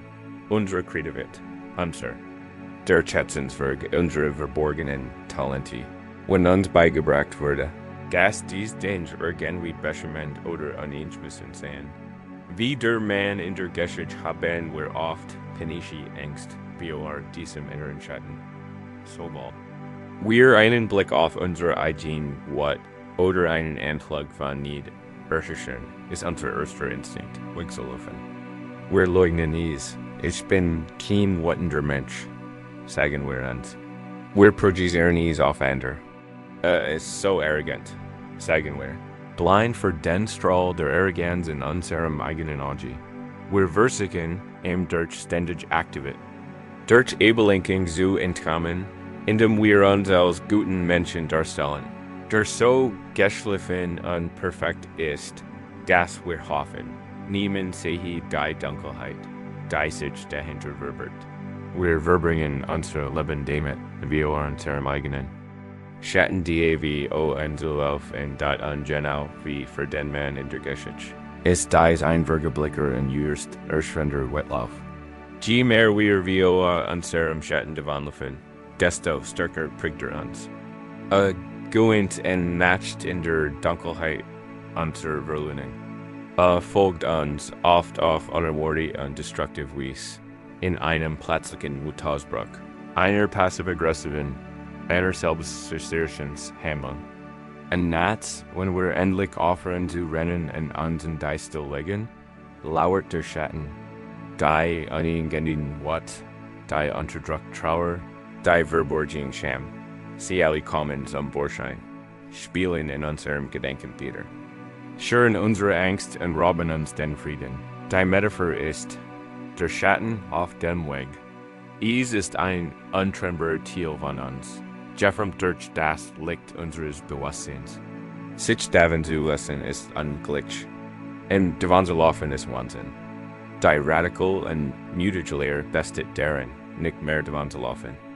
Es bedeutet, sich umzudrehen, dem Schatten zu begegnen, nicht mit Angst, sondern mit und akasi EPTANZ ist das Haxil die Erkenntnis der Nicht-Dualität, das Verständnis. Das ist keine grundsätzliche Trennung zwischen selbst den anderen, Gott und BSC liegt in Schatten gibt.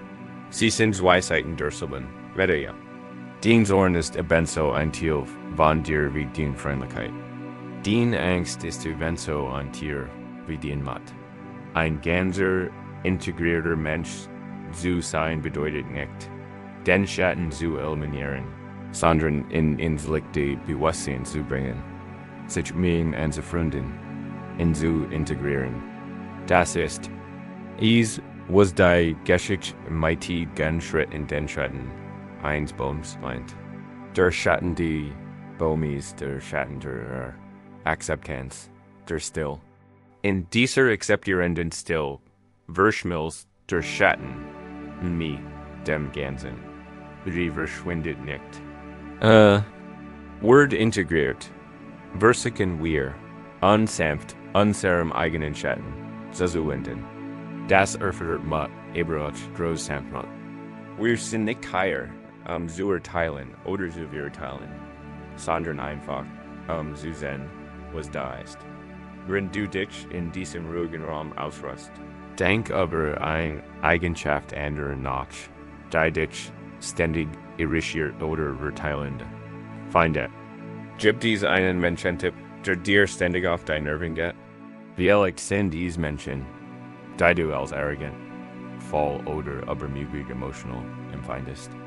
Hol ein dieser auslösenden Eigenschaften, stellen sie sich nun die Möglichkeit wieder auf, für sich Hypothese, dass diese Eigenschaft, die sie in anderen nicht begehen, ein verleugneter Teil ihres eigenen Schattens sein kennt. Das ist oft der Fall. Die Dinge, die wir in uns selbst am vehementesten leugnen, sind die Dinge, für die wir in anderen am empfindlichsten sind, dass man sie ein paar Mal tief durch und fragen sie sich, MIT ehrlicher. Vor Thielsfreier Neugier. Bin ich arrogant? Bin ich faul? Gibt es unausgesprochen Gefühl in mir? Suchen Sie nicht nach einer Ja- oder Nein-Antwort. Bleiben Sie bei der Frage und beobachten Sie, welche Gefühl oder Erinnerungen in Ihnen aufsteigen. Vielleicht erinnern Sie sich an eine Zeit, in der Sie leicht arrogant gehandelt haben. Vielleicht verspüren Sie ein tief verborgene Sehnsucht, einfach mal einen Tag voll zu sein, ein Verlangen, das Sie immer unterdrücken. Sie sagen nicht, ich bin ein arroganter Mensch. Sie erkennen einfach an der Kiem der Arroganz. Steckt in mir, wie in allen Menschen. Dies ist der Ecke zwischen dem Schatten Zazuwenden. Sie bringen das Licht ihres mitfühlenden Bewusstseins zu einem Teil ihrer selbst. Denn sie im Dunkeln gehalten HAB ihn ein in der Möglichkeit, sich dem zu hören, ist ein Gefühl zu betrachten, das du oft zu verdrängen versuchst. Sagst du dir, du solltest nicht wütend sein? Dass du nicht eifersüchtig sein solltest. Behol eins dieser verbotenen Gefühle. Und gib ihm für einen Moment die Erlaubnis, da zu sein. Stell es dir als schüchterns, zurückgeweisens kein Fehler. Du wirst nicht auf das Gefühl reagieren. Du wirst nicht zulassen, dass es dich kontrolliert. Du wirst ihm einfach erlauben, in deinem Bewusstsein zu existieren. Du bietest ihm einen Platz an, so wie wir dem ungebettenen Gast einen Platz angeboten. Du könntest zu deiner Wort sagen, ich sehe dich, du bist willkommen. Was hast du mir zu sagen? Wenn man dem Schatten sucht, hat oft tief Weisheit. Bieten, was könnt dir sagen, dass ein Grenz überschritten worden? Angst könnt dir sagen, dass du besser aufpassen solltest. Trauer könnt dir sagen, was du geliebt hast. Indem wir uns dem Schatten zuwenden, können wir seine Botschaften empfangen und seine Energie aufgesund wie integrieren. Hört auf, ein Monster zu sein, das uns verfolgt, und wir zu einem Mäusen, wenn auch manchmal schwierigen Rakaber. Was könnt dir dieser Schatten beibringen? Wenn du in ein Leibbild neben dir zu gehen, anstatt hinter dir her? Da ist es der Weg zur Ganzheit. Es ist das Ende der anstrengenden Rennens. Es ist der Frieden, der entsteht. Wenn man jeden einzelnen Teil von sich selbst zertiert, das liegt in der Dunkelheit. Im Wissen, dass man beides braucht, vollständig zu sein, WNN, wir lernen MIT den Schatten in unserem inneren Frieden zu schlägen. Stellen wir vielleicht fest, dass ein bestimmter Schatten weiterhin verfolgt, selbst nachdem wir uns im Zustand haben. Es ist nicht der Schatten unserer Vergangenheit, sondern der unserer Zukunft. Dieses der groß drachen Geist von morgen. Und so fort uns unseres von der inneren Landschaft der Psyche in die zeitliche Landschaft unseres Lebens. Die Weisheit der Bauern zu erfahren, der West. MIT der Unjewigkeit zu leben. Wir haben heute ein Ries hinter uns. Wir haben uns unseren ungebetenen Gedanken, unseren inneren Kritikern, unserem vergangenen Bedauern, unseren zukünftigen und sogar unseren verborgenen Schatten gestellt. Wir haben Sammlung kraftvoller Werkzeugen Perspektiven gesammelt. Den Anker des Adams, die Ladern des Bewusstseins, die Weisheit des Zierbruchenen Tops. Bei all diesen Praktiken kann man in ein Zettel volle tappen, jedem auf dem Weg, der Selbstverbesserung nur also übertraut ist. Wir fangen an zu sehr anzustrengen. Unsere Praxis, die eigentlich Entspannung bringen sollte, kann zu einer weiteren Quelle der Entspannung werden. Wir beginnen unsere Meditation zu beurteilen. War das ein gut Sitzen? Ich war heute Abend so abgelenkt. Ich scheitere darin. Wir versuchen, zu vollkommener Achtsamkeit, vollkommener Urteilslosigkeit und vollkommener Gelassenheit zu zwingen. Wir behandeln Entspannung als ein weiter Aufgabe auf unserer To-Do-List als ein weiter Ziel, das wir mit in Entschlossenheit erreichen wollen. Unser spiritueller Weg wird zu einer Form des Geistes, einer starren, freudlosen Disziplin. Andererseits kann man auch in die Intelligenz volle tappen, nachlässige. Wir könnten glauben, dass, weil das Ziel nicht an Akzeptanz sei, überhaupt keine Anstrengung erforderlich sei. Wir könnten zulassen, dass unser Geist völlig losgelöst wird. Zielos Integrum in Christ oder in einen dumpfen, schulfrigen Stupor versinkt, und dies geistig nachlässige, MIT-Num. Zusten des Friedens verwechselt, beide extrem führen zu Frustration und mangelndem Fortschritt. Sie sind Weisheiten der Disziplin, Medaille des Missverständnis. Der Weg zu wahrem, nachhaltigem Frieden liegt irgendwo dazwischen. Dies Weisheit wird in einer Geschichte aus dem Leben Buddhas wunderbar, wie anschaulich ist, oder einmal ein Mensch. Namens Sona, der in ein wohlhabende Familie hingeboren waren ein begabter Musiker war, ein Meister der Lot oder Wien.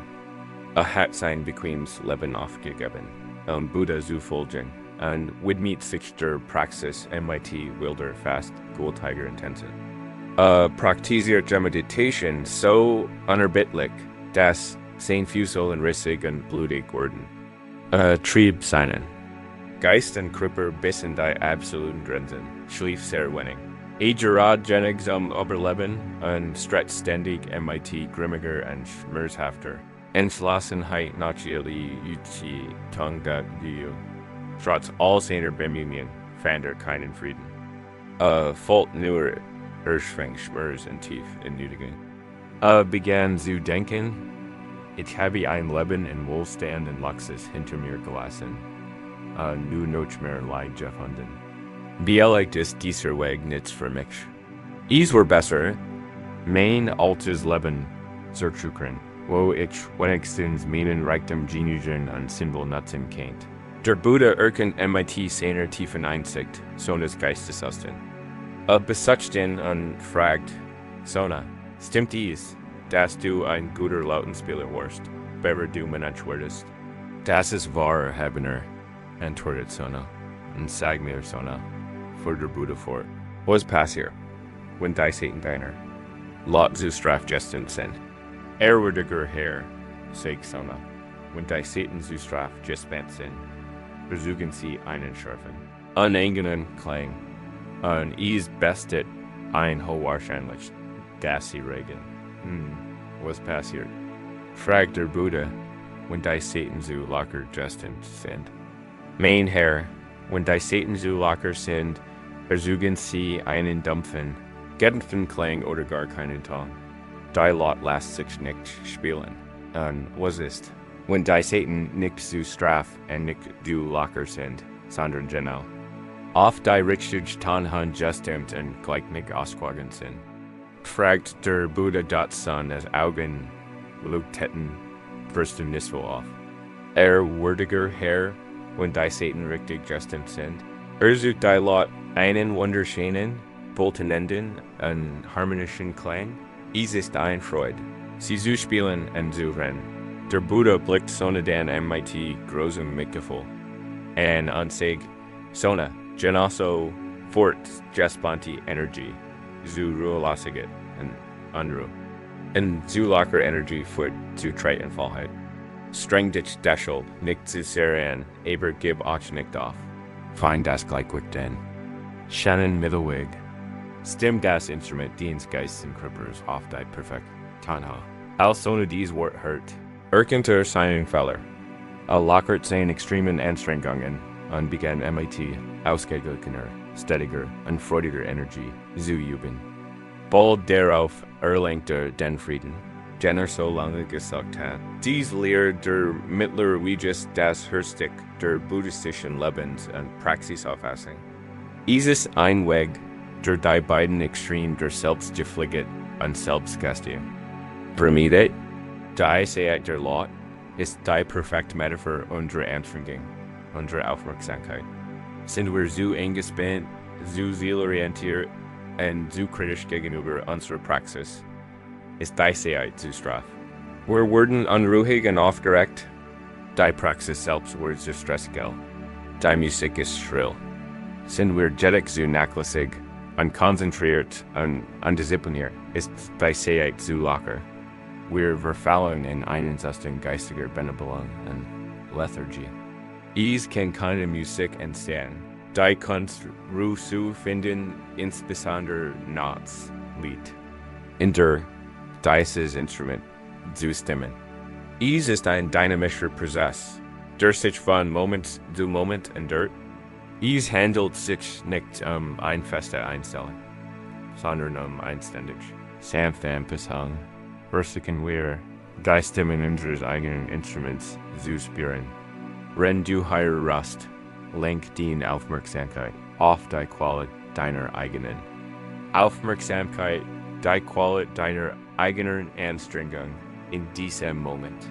Überprüfen Sie zunächst, ob die Seite zu straff ist. Fühlen Sie sich krank oder geistig eingespannt. Pressen Sie den Kiefer zusammen? Sind Ihre Schultern eingespannt? Versuchen Sie mechanist etwas passiert?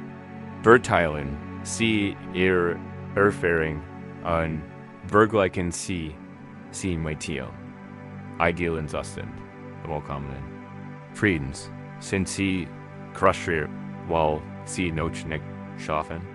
All dies sind Anzeichen davor, dass der Frieden zu straff gesungen ist, zu WEN in dies Spannungsburst. Ist die Anweisung einfach?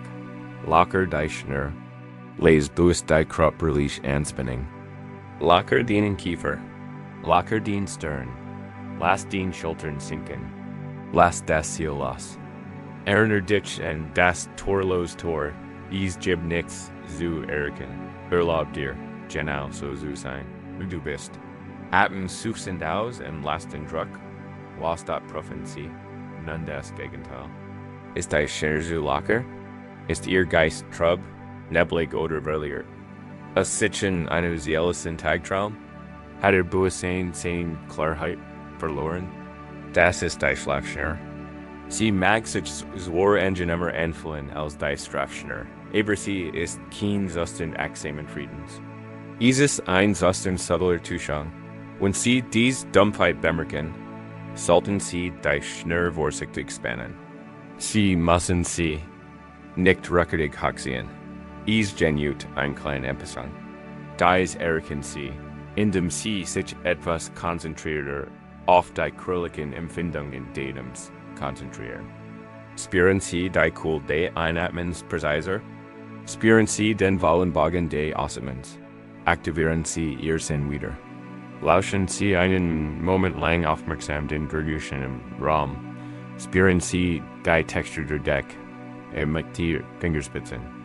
Dies einfachen Handlungen konzentrierter sensorischer Aufmerksamkeit, Spannendeicher samt anbringen Klarheit an Helligkeit und den Geist zurück. Ohne Spannung zu suchen. Die Übung ist ein kontinuierliches Schwingen diesen Mittelpunkt, etwas zu lockern, etwas zu locker. Fester. Es ist ein Tanz, es ist die Kunst des Stimmens, es ist die Weisheit der Musikerin Sona. Angewandт auf das Instrument, des eigenen Seins. Ist der Aufmerksamkeit in diesem Moment zu stark oder zu locker gespannt? Kennen Sie ein klein sanften Besang Bornemann, ein friedlicher Resonanz zu finden? Lassen Sie das Ideal eines perfekten, unerschütterlichen Zustands los. Lassen Sie sich stattdessen auf den fortwährenden, mitfühlenden Prozess der Einstimmung ein. Auf diesem ausgewogenen, harmonischen Mittelweg kann die Wunder geschehen. Musik der wahren Ruhe endlich erklingen. Wir haben heute Abend ein Weitreis hinter uns.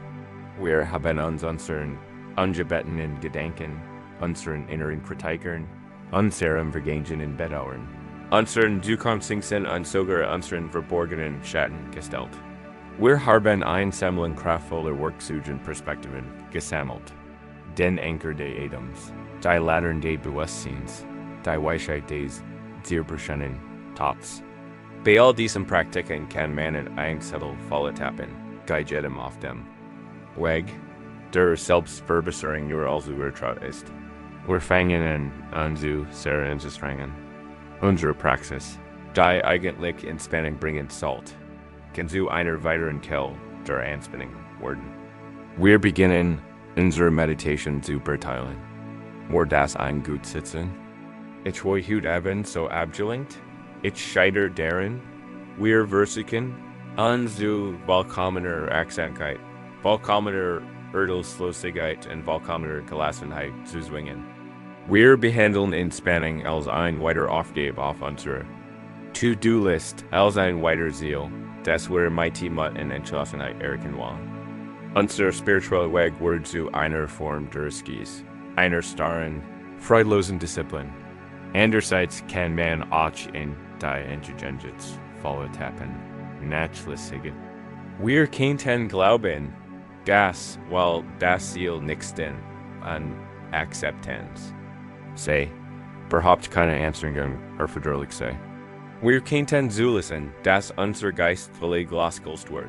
Zielos Integrum in Christ oder in einen dumpfen, schulfrigen Stupor versinkt, und dies geistig nachlässige, MIT-Num. Zusten des Friedens verwechselt, beide extrem führen zu Frustration und Mangeldem Fortschritt. Sie sind Weisheiten der Disziplin, Medaille des Missverständnis. Der Weg zu wahrem, nachhaltigem Frieden liegt irgendwo dazwischen. Dies Weisheit wurde in einer Geschichte aus dem Leben Buddhas wunderbar. Veranschaulicht.is, war einmal ein Mensch.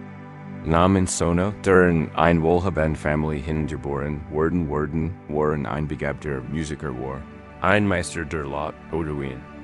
Hat sein bequemes Leben aufgegeben, Buddha zu folgen, und widmet sich der Praxis MIT wilder fast Gultiger intensiv.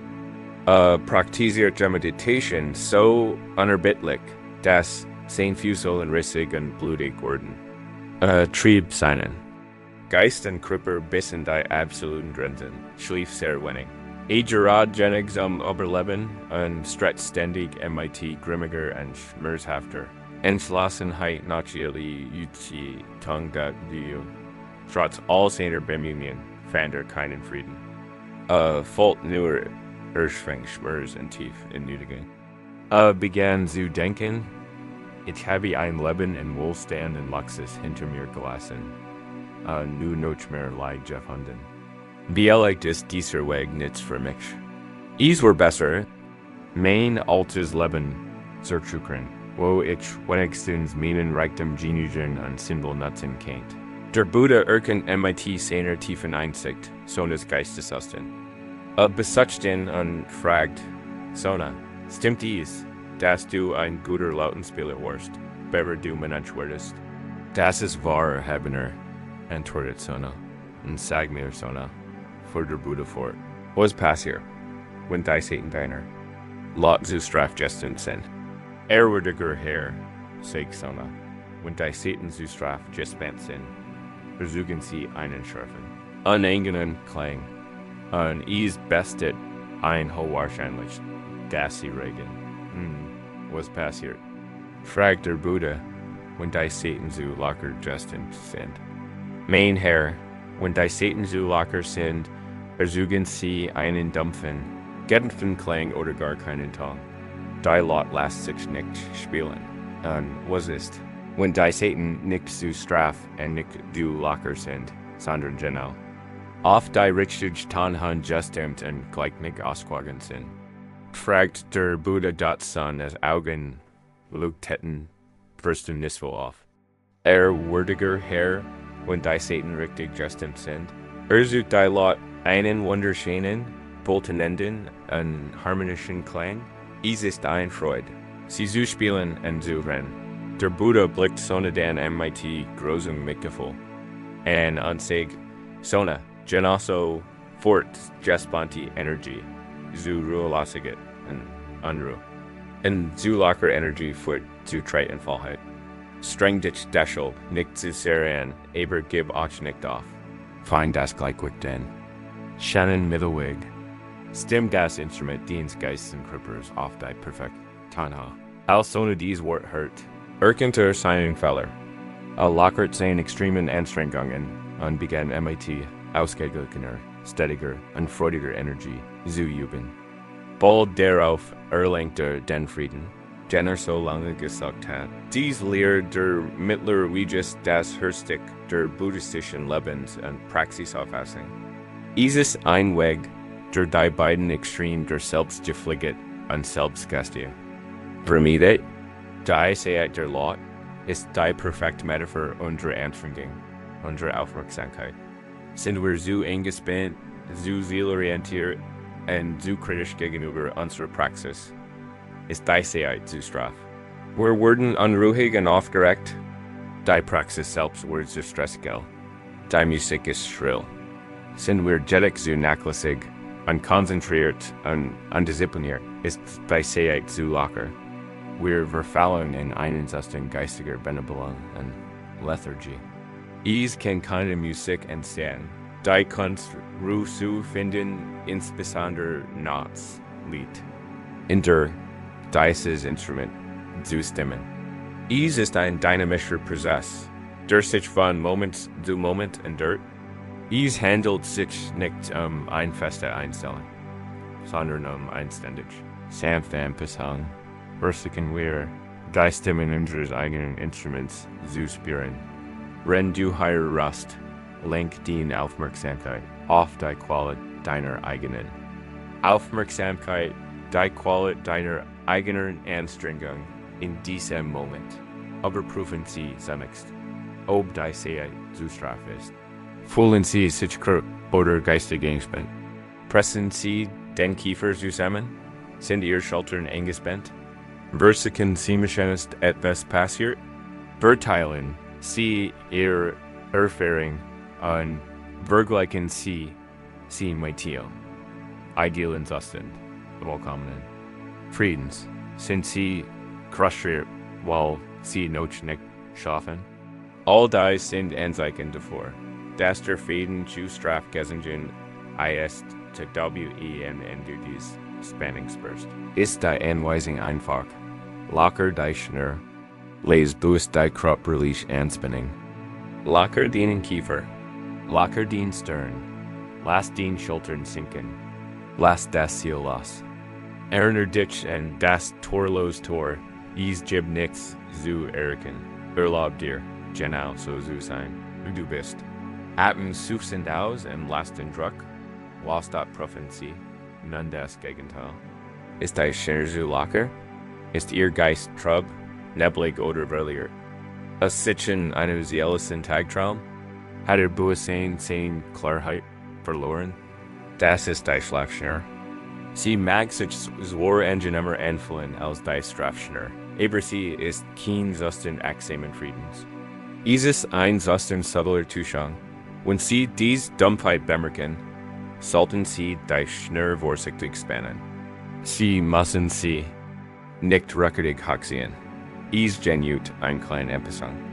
Dies erkennen Sie, indem Sie sich etwas konzentrierter auf die krülligen Empfindungen Dehnens konzentrieren. Spüren Sie die Cool des Einatmens präziser? Spüren Sie den Wallenbogen des Ausatmens? Aktivieren Sie Ihr Sinn wieder. Lauschen Sie einen Moment lang aufmerksam den Geräuschen im Raum. Spüren Sie die Textur der Deck mit die Fingerspitzen. Dies einfachen Handlungen konzentrierter, sensorischer Aufmerksamkeit spannen die Schnur samt und bringen Klarheit und Helligkeit in den Geist zurück. Ohne Spannung zu ersuchen. Die Übung ist ein kontinuierliches Sans Schwingen diesen Mittelpunkt, etwas zu lockern, etwas zu locker. Fester. Es ist ein Tanz, es ist die Kunst des Stimmens. Es ist die Weisheit der Musikerin Zona. Eingewandt auf das Instrument, dies eigenen Seins. Ist der Aufmerksamkeit in diesem Moment zu stark oder zu locker gespannt? Kennen Sie ein klein sanften Besang Bornemann, ein friedlicher Resonanz zu finden? Lassen Sie das Ideal eines perfekten, unerschütterlichen Zustands los. Lassen Sie sich stattdessen auf den fortwährenden, mitfühlenden Prozess der Einstimmung ein. Auf diesem ausgewogenen, harmonischen Mittelweg kann die Wunder geschehen. Musik der wahren Ruhe endlich erklingen, die Jaresigen wechseln in deiner Oberfläche, die leuchtenden Farben des Herbstes, Momente der Schönheit und des Loslassens, die tief, kalte Still der Winters, Weiten der Ruhe, der Still, des Gefühls, der Erstarziehens oder Festdeckens, das neue Leben und die Energie des Frühlings, Momente des Wachstums, der neuen Eiden, der frischen Hoffnung, die langen, hellen Sommertage, Zeiten der Aktivität und voll, all das erlebst du. Du lässt dies zu. Da durch all das bleibst. Du der Berg, den war Natur, den innerster Wesenskern. Bleib durch die Jarsitin deines Lebens unvergindert. Die Lut kommen, wie leicht zu Bessach. Sie bewundern, wie leicht den Schönheit. Sie sagen, wie leicht, was für ein prächtiger Berg. Das ist das Lob der Welt. Es fühlt sich angenehm. Aber nicht, du bist das Lob. Du bist der Berg. Ander kommen, wie leicht, Zen, den Felsigen. Kargen, Klippen und Sagen, was für ein hässlicher, trostloser Ort. Das ist die Schuld der Welt. Es mag unangenehm sein. Aber du bist nicht die Schuld. Du bist der Berg. Du bleibst standhaft. Den Wort und still entspringen nicht den Meinungen anderer, sondern deiner eigenen tiefen inneren Natur. Spürst du die unerschütterlich still in dir, wenn das Wetter deiner Gedanken und Gefühl vorüberzieht. Verweil in diesem Gefühl. Verweil in deiner eigenen, bergigen Natur. Die Stabilität ist immer da. Unter der Oberfläche des ständig wechselnden Wetters. Sie ist den Gebertsrecht. Sie ist den wahre Zuflucht.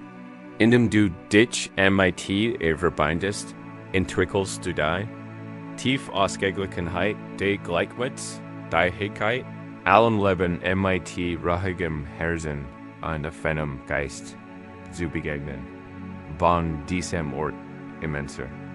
Girdeter Stabilität von diesem berglichen Ausblick aus, können wir die Welt mit neuen Augen betrachten. Wir haben das groß ganz gesehen. Jetzt können wir nur heranzoomen. Dies Tiefprozess können wir nicht nur in die großen Sturm und Jarsitin unseres Lebens bringen, sondern auch in die kleinsten, alltäglichsten Momente. Wir können lernen, die Heiligkeit des Berges in der Zubereitung einer einzigen Taste oder im Gefühl eines einzigen Atemzugs zu entdecken. Unsere Reise führt uns nun von der Weite Berges in die still Intimität des Zimmers. Die Zeremonie des gegenwärtigen Augenblicks zu erlernen. Nachdem wir die Tiefstabilität des Berges erreicht haben, eine Stabilität, die uns erlaubt, den großen, Eils der dringenden Wetterlagen unseres Lebens im Gleichmut zu begegnen. Kennen wir nun einen anderen, wenn auch angewandten Weg. Zum Frieden erkennen. Ist der Weg, das Unendlich im Unendlichen zu finden. Ist die Zen-Kunst, die Gesamtheit des Universums in einer einzigen, alltäglichen Handlung zu entdecken, die mit aufrichtiger, ehrfürchtiger Aufwärts. Ist das Verständnis, dass das Heilig nicht etwas weit entfernt ist, in einem Tempel oder auf einem Berggipfel ist. Ist genau hier, in der Art und Weise, wie wir mit den einfachen Dingen unseres Lebens umgehen. In der Art und Weise, wie wir den einfachen Prozess unseres Körpers erleben, da gibt keine besser. Verherrlichen dieses Prinzips als die traditionelle japanische Zeremonie. Oder da ist hier für einen auszuhändeln, magis wie ein Star, aber möglich formuliert. Art und Weise erscheinen, ein Tass Gemmeln Grunnen Tee zuzubereiten und zu trinken. Da für Jemanden, der sich mit der Zubereitung beschäftigt, ist es ein tiefgründig spirituelle Praxis, ein Bewegt Meditation, bei der jedes einzelne Element, die just mit Betätigung erfüllt ist und darauf ausgerichtet ist, einen substantiver Prozess, Harmonie und Ruhe zu kultivieren. Stellen Sie sich vor, Sie betreten als Gast ein kleines Schutzteehaus. Sie lassen die Gäste kompliziert Welt draugen hinter sich. Sie bucken sich durch ein klein, niedrig Terzu-Treten. Ein Gest, die Dime ausstreckt und den Eintritt in einen anderen Raum signalisiert. Der Raum ist schlicht, aufgeräumt und Michael sauber.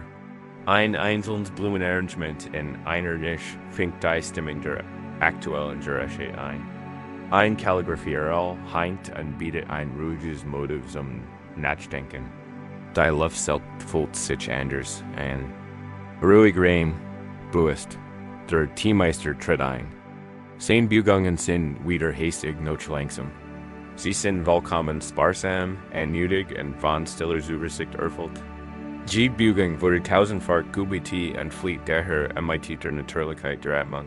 Beobachten Sie, wie der Gastgeber die Teeschale reinigt. Dies ist kein bloßer Ecke der Hygiene. Es ist ein Ritualreinigung. Das Seidentag wird mit einer Präzision gefaltet, die in ein Gebet erinnert. Die Schale wird mit gesunden Bewegung abgewischt, wobei die Bewegung nicht nur physischen, sondern auch mentalen Staub entfernt. Der Gastgeber ist ganz präsent, fühlt das Touch und die Rundung der Keramikschale. Für ihn existiert in diesem Moment nichts anderes dort. Dann bereitet der Gastgeber den Tee zu. Die Teedos wird mit Ehrfurcht behandelt. Der Bambuslöffel nimmt das. Leucht kein Grün-Nacha-Pulver in perfekter Dosierung auf. Der Gastgeber denkt nicht in Vergangenheit oder Zukunft. Seine Gedanken sind in der Löffelschale. Sie sind im Pulver. Heißes Wasser wird aus einem Eisenkessel geschöpft. Das Gerguschte in der Schale fließenden Wassers ist ein perfekter, klarer Ton in dem stillen Raum. Nun kommt das Ruhen. Mit einem feinen Bambusbesen beginnt der Gastgeber, die Mischung. Aus Wasser und Pulver zu einer schönen, jadgrünen Flüssigkeit zu ver. Die Handlungsbewegungen sind schnell, aber kontrolliert, ein Wirbel konzentrierter Energie. Das Gergusch des Besens auf der Schüssel ist das einzig Gergusch auf der Welt. Der Gastgeber denkt nicht. Ich rühre Tee. Der Gastris ist Schneebesen. Die Trennung zwischen Selbst und Handeln löst sich auf. Endlich ist die Schale. Tee fertig. Der Gastgeber betrachtet sie kurz, dreht sie gerne präsentiert Ihnen, dem Gast, die Chance der Schale. Es ist ein Geschenk, das von ganzem Herzen kommt. Sie nehmen die Schale entgegen, halten sie in beiden Händen und spüren ihr Wurm in ihren Handflächen. Sie verbeugen sich leicht denkbar. Während sie trinken, bewundern sie die Schale, die Farbe des Tees. Sie nehmen einen Schluck. Der Geschmack ist intensiv, Dialekt leicht bitter. Dann zu. Es ist der Geschmack des einen, unwiederholbaren Augenblicks. Das ganz Universum hat sich verschworen, Ihnen diesen Ihnen Schlachti zu schenken. Der Regen, der auf die Pflanzen. Viel, die Sonne, die sie wärmt, der Bauer, der sie fleckt, der Tipifi, der die Schell formt, der Gastgeber, der sie mighty so viel sorgvoll, zubereit, all das ist hier. In diesem einen Geschmack, in diesem einen Moment. Geist ist der Geist Venichigo ich ein Kernkonzept der T-Kultur, das übersetzt einmal eintreffen bedeutet. Es bedeutet, dass dieses besondere Treffen auf dies besondere Art und Weise nie wieder stattfinden wird. Das soll muss es in Wallenzügen genossen werden. Die Zeremonie ist indirekt. Verkörpert Lehre des Zen-Prinzips, das oft dem Satz Holzhacken, Wasser tragen, süße Menschfest wird. Wie der Erlichtung hackt man Holz und treibt Wasser. Nach der Erlichtung hackt man Holz und treibt Wasser. Die Urenaktivitäten mögen gleich bleiben, aber die Innerqualität der Aufmerksamkeit verändert sich. Erlichten findet man nicht in dem man dem Altgleichen in Fleisch, sondern in dem man is so Vollständig wären erlicht. Das ist außergewöhnlich Wort. Frieden findet man nicht in dem man nicht besonderen spirituellen Erfahrungen sagt, sondern in dem man den altgleichsten Erfahrungen eine heilige Qualität der Aufmerksamkeit schenkt. Und was ist banaler, beständiger, selbstverständlicher als der AKT der Atmens? Wir Tunnis 20.000 Mal am Tag, daher sind uns dessen bewusst. Die Zeremonie wird nun zu unserer Metaphor für eine neue Art, mit unserem eigenen Atem umzugehen. Wir können jeden Atemzug nicht als automatisch, biologisch Funktion betrachten, sondern als eine heilig, bewusste Zeremonie, ein dieses Herzkörpers. Jeder Atemzug ist Tichi, Koichi dieser Atemzug. Dieser ein Moment wird nie wieder passieren. Lassen Sie uns die Zeremonie gemeinsam durchführen. Bringen wir die Ehrfurcht der Teammeisters in den einfachen AKT, die lebendig sind in diesem Moment. Nehmen Sie Ihre Ruhehaltung ein.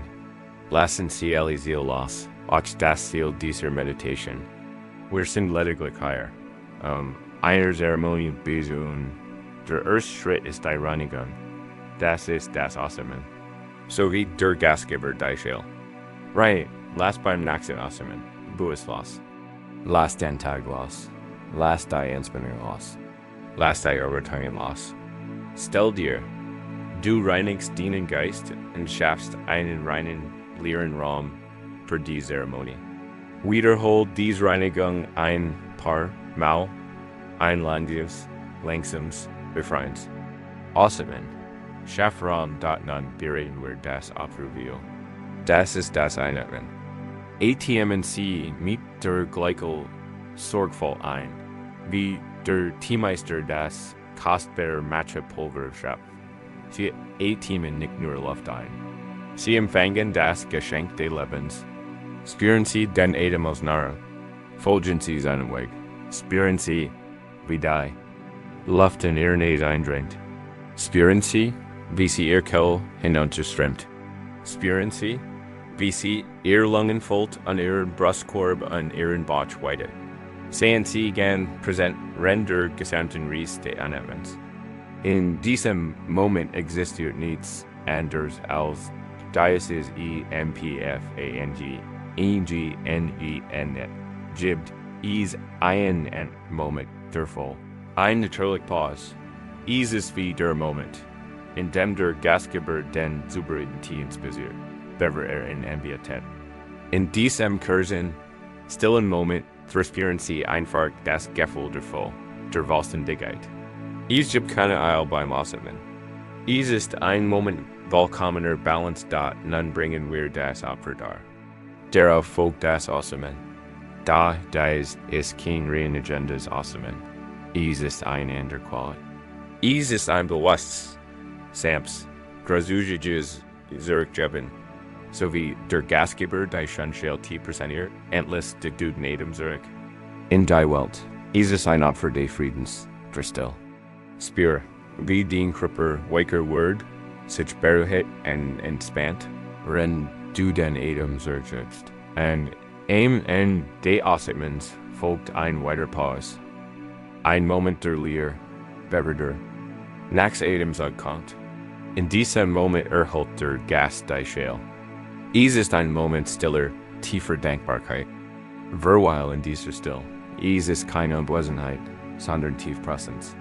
Es ist die Leerschale bereit, wieder gefüllt zu werden, da Sestions. Diese Zeremonie einig Augenblick in Still fortsetzen.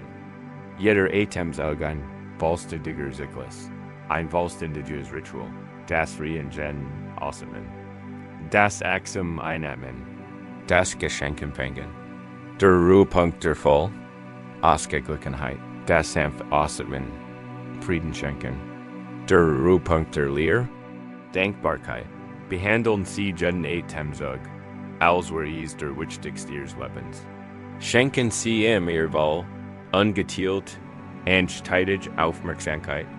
Nehmen Sie die Selbstempfindungen wahr, die feinen Nuancen der Erlebnisses, die leicht temperaturwender. Das Gefühl Ihres Herzschlags in den stillen Pausen. Das Tiefgefühl des Friedens, das Ihr ganzes Wesen durchdringt, wenn Sie dieser einfachen, altgleichen Handlung MIT so außergewöhnlicher Sorgfalt begegnen. Sie bändigen davor wieder einen speziellen Raum notsteuer ausrüsten. Ihr Körper ist Ihr Teehaus, Ihr Atem ist Ihr Tee. Sie sind Gastgeberin, Ehrengast, zugleich. Sie können die Zeremonie jederzeit und überall durchführen.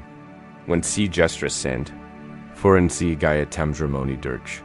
Wenn Sie ängstlich sind, führen Sie die Atemzeremonie durch. Wenn Sie nicht schlafen können, führen Sie die Atemzeremonie durch. Es ist ein Weg, sich selbst zu finden, und das Heilig im absoluten Zentrum Ihres alltäglichen Lebens, zu an die in der W.I.E. wird sich dieser Moment verändern.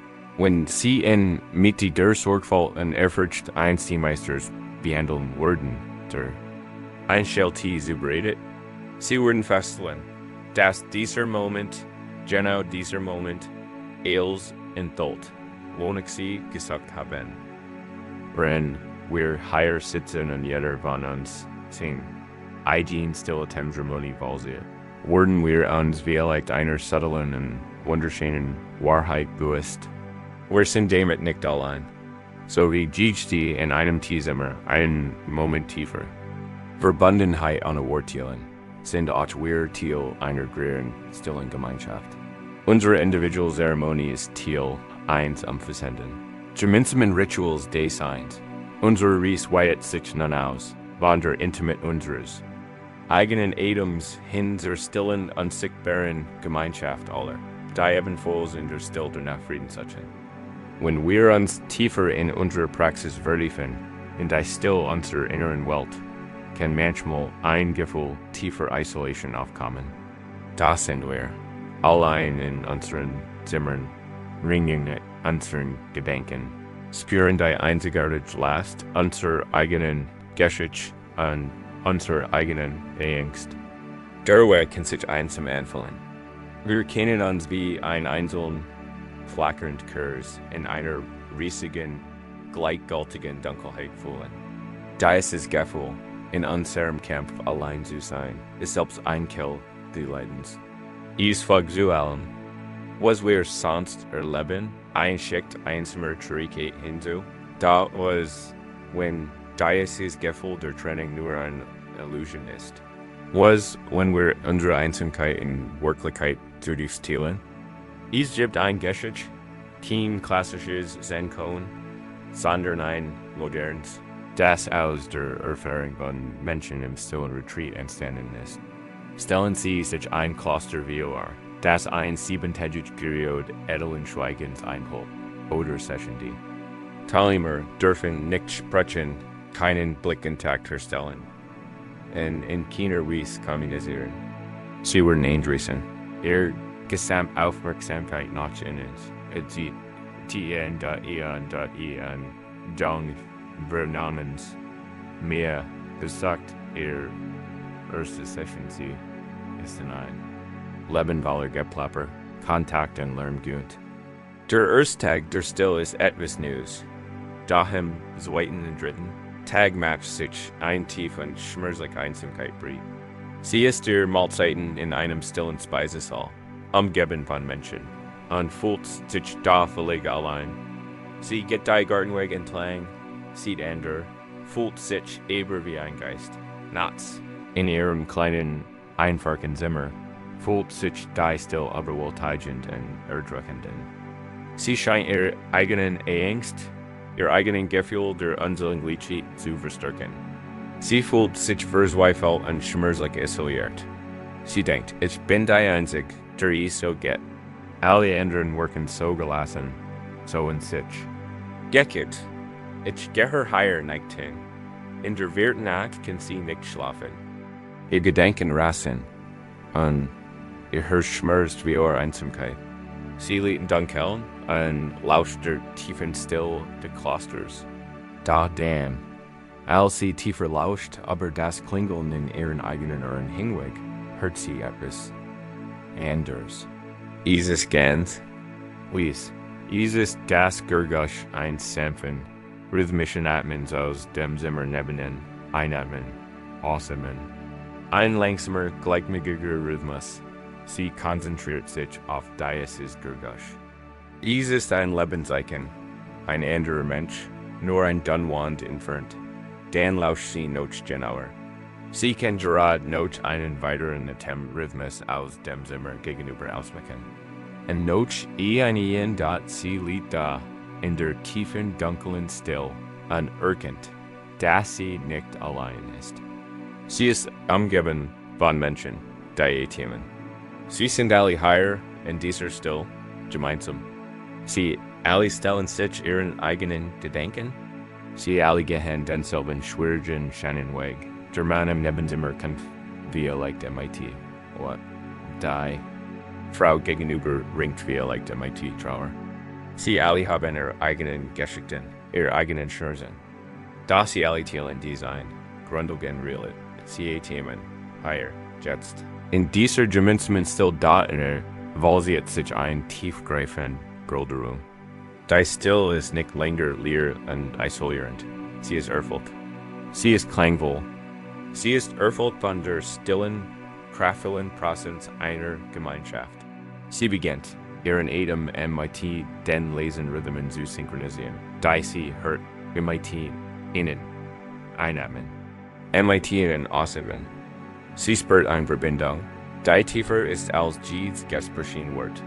Ihre Einsamkeit helgest sich auf und wird durch ein warmes, stilles Gefühl der Verbundenheit ersetzt. Sie ist kein isoliertes, kämpfendes Selbst. Sie ist Teil eines lebendigen, anwendenden Organismus von Menschen, die gemeinsam nach Frieden suchen. Schließlich fällt sie in einen tiefen und erholsamen Schlaf, gehalten vom sanften, unsichtbaren Netz der gemeinsamen Stillheit. Dies ist die Lehre von Sangha. Das dritt der drei Julen des Buddhismus, neben Buddha, dem Prinzip der Erleuchtung. Und Dharma, den Lehren. Sangha wird gleicherweise eine Gemeinschaft. Übersetzt und bezieht sich auf die Gemeinschaft der Mönche und Nonnen. Oder allgemeiner auf die Gemeinschaft aller Praktizierenden, der Beds. Das ein tiefste Bedeutung liegt nicht darin, sich im selben physischen Raum zu befinden. Es geht die Gemeinschaft des Herzens, die gemeinsame Absicht, die Resonanz von Geistern, die nach derselben Wahrheit, suchen da in unserer modernen Welt. Haben wir die einmalige Gelegenheit, Sangha auf eine neue Art zu erleben.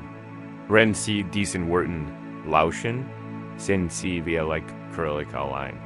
Aber Sie sind mit Ihrer Absicht nicht allein. Vielleicht 10.000 andere Menschen in verschiedenen Räumen, in verschiedenen Städten, in verschiedenen Ländern auf der ganzen Welt hören dieser gleichen Foren zu.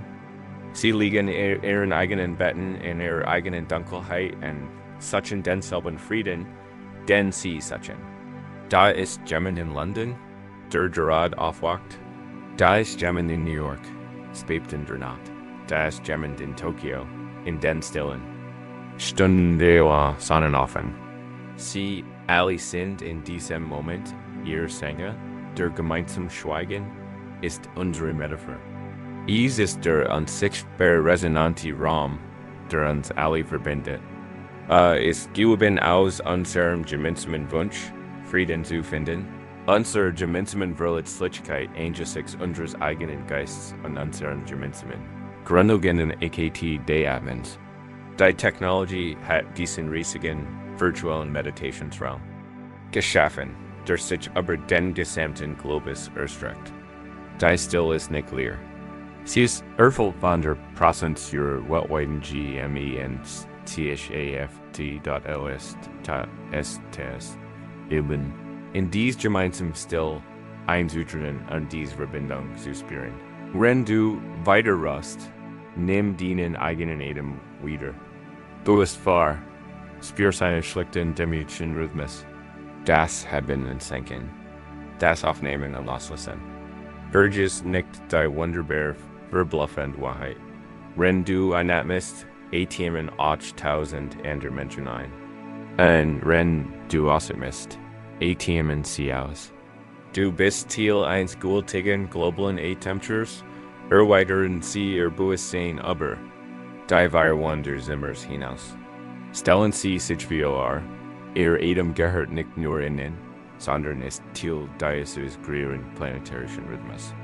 Spüren Sie den Atem der Person in der nächsten Stadt.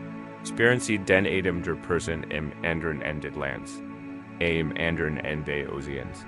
Sie kennen sie nicht im Blitzen Sinn sein oder hören, aber sie kennen sich durch diesen gemeinsamen Grundlegenden AKT des Lebendigseins MITen. Spüren Sie Ihr Gegenwart, spüren Sie Ihr Aufrichtigkeit. Sie sind, wie Sie, heute Abend hergekommen, zuflucht vor Ihren rastlosen Geist zu finden. Sie haben, wie Sie, leider erfahren. Sie tragen, wie Sie, ein Tiefsehnsucht nach Frieden in Ihren Herzen. Sie sind Ihr Brüder und Schwestern auf diesem Weg. Ihr Gefühl der Angst, der Einsamkeit, der Hoffnung. Sie sind nicht nur ihr. Sie sind Teil einer gemeinsamen menschlichen Erfahrung, die gerade just von uns anderen erlebt wird. In dieser Erkenntnis beginnt der Scarf, persönlich Schmerz ihres Leidens zu mildern. Dies wird Teil einer größeren gemeinsamen Landschaft. Lassen Sie uns nun dies verbinden. Zu haben Meta oder Liebe gut für unsere Unsichtbar. Sänger. Stellen Sie sich beim Einatmen vor. Sie atmen das Kollektivstreben nach Frieden all dieser Tausenden von Seelen ein. Stellen Sie sich beim Ausatmen vor.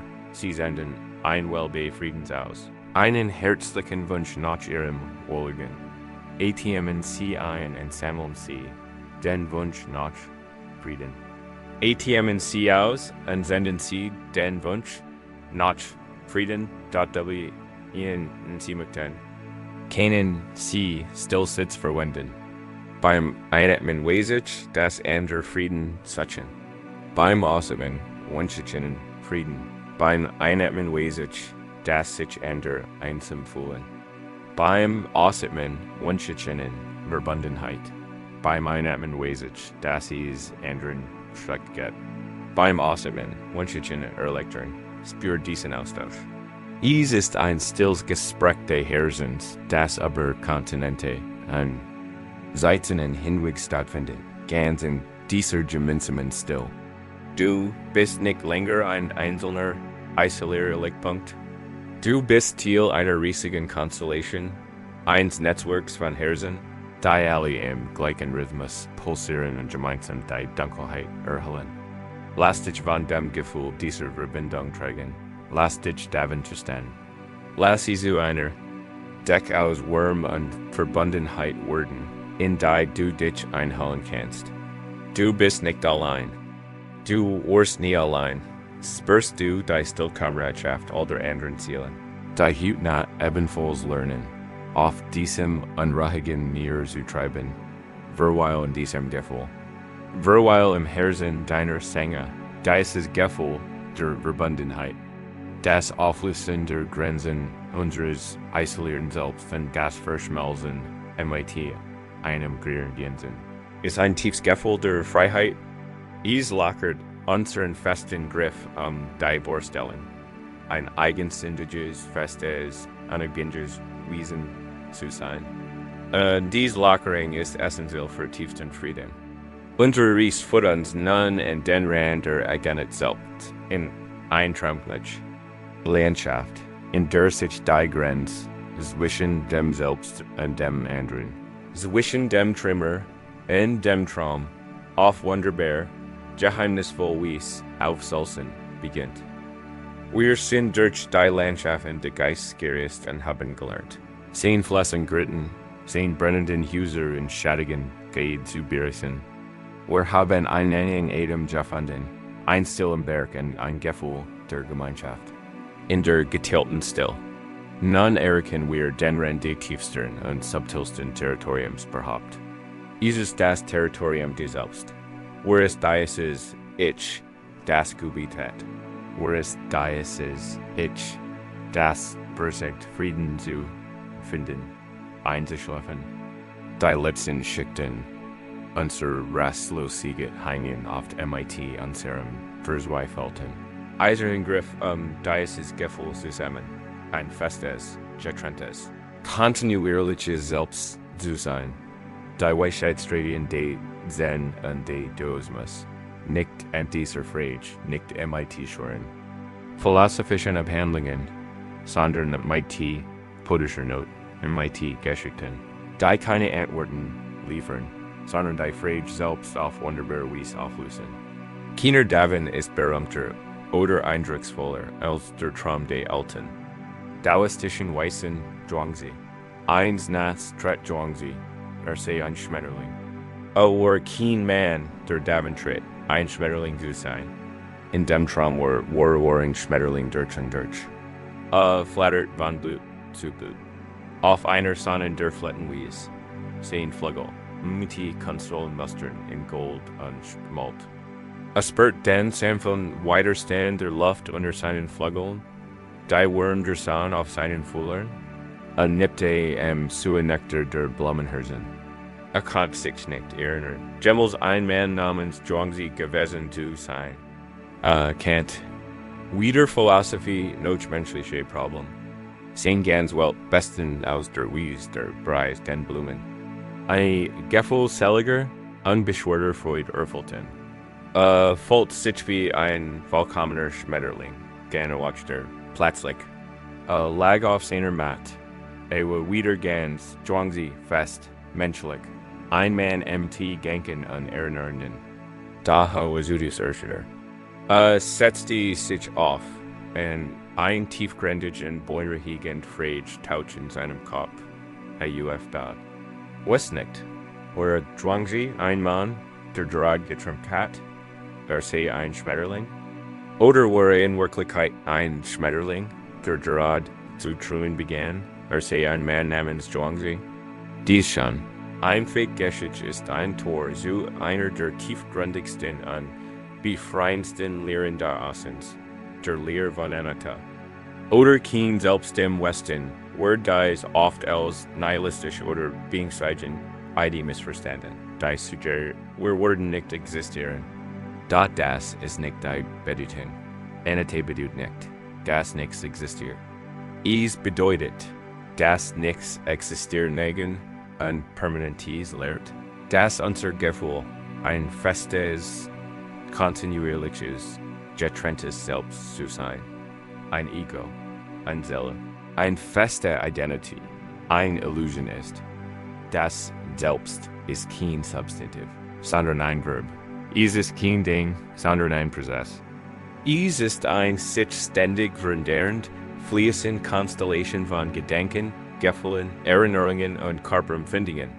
Es ist ein Geschichte, die sich der Geist selbst erschult, ein Geschichte, die beginnt. Daher es ist, It's keine feste Gretsch. Das du, das dies Wort rad, is nicht das ob du, das aus Fundreiches kein lebt. Das du von heute Morgen unterscheidet sich vom du von heute Abend. Du bist eher ein Fluss als ein Statue. Du bist eher ein Traum als ein Stein. Drangis Traum finkt dies fließend. Traumlich qualit unsere Existenz perfekt. Or bist du wirklich? Bist du der ängstlich, strebsam Mensch, der sich wie einer Stund hingelijk hat? Oder bist du das ruhig, empfänglich Bewusstsein, das gerade gegenwärtig ist? Bist du die Ansammlung von Erinnerungen, die den Vergangenheit ausmachen, oder das Bewusstsein, das die Gegenwart trumpt? Die Lehre voneinander legt, nee, das die Antwort, soll, als auch wieder, lautet. Die Identität, in der wir so festhalten, ist so vergänglich und bedingt wie ein Traum. Und warum ist das befreiend? Weil der Großteil unseres Leidens von diesem fiktiven Selbst, diesem Ego, versucht wird. Ist das Ich, das sich gekränkt fühlt. Ist das Ich, das sein Versagen spürt. Ist das Ich, das Angst vor der Zukunft hat und die Vergangenheit beruht. Ist das Ich, das mit größer Anstrengung versucht einzuschlafen. Wenn wir beginnen, unseren Griff dieses Ich zu lockern, wenn wir erkennen, das ist nicht so fest und real ist, wie wir dachten, gehen verlieren auch das Leiden, das ist sein Festigkeit. Wenn es kein festes Selbst gibt, das gekränkt werden kann, wir können dann Groll hegen. Wenn es kein festes Selbst gibt, das versagen kann, wir können dann Scham finden. Wenn es kein Ich gibt, das müssen schaffen, wir machen sich dann noch Sorgen darüber, was zu sein. Die Metaphor ist der tremende Schmetterling. Es repräsentiert die fließend magische und vergängliche Natur unseres Bewusstseins und unsere Identität. Dies anzunehmen bedeutet, Licht zu werden. Es bedeutet, zu lernen, mit dem Leben zu kämpfen. Anstatt Ihnen über uns dem Rand des Schlafs nähern. Beginnt die Grenze zwischen unserem Watchen und unserem Träumenden selbstbereits zu verschwimmen. Dies ist der perfekte Zeitpunkt, diese Auffassung des Selbst zu üben. Dies ist keine Meditation mit festem Fokus, sondern eine Übung des Loslassens. Wenn du hier liegst, lass dein Bewusstsein ganz sanft und diffus werden. Lass die Identität los. Ein Person, die meditiert, oder ein Person, die versucht zu schlafen.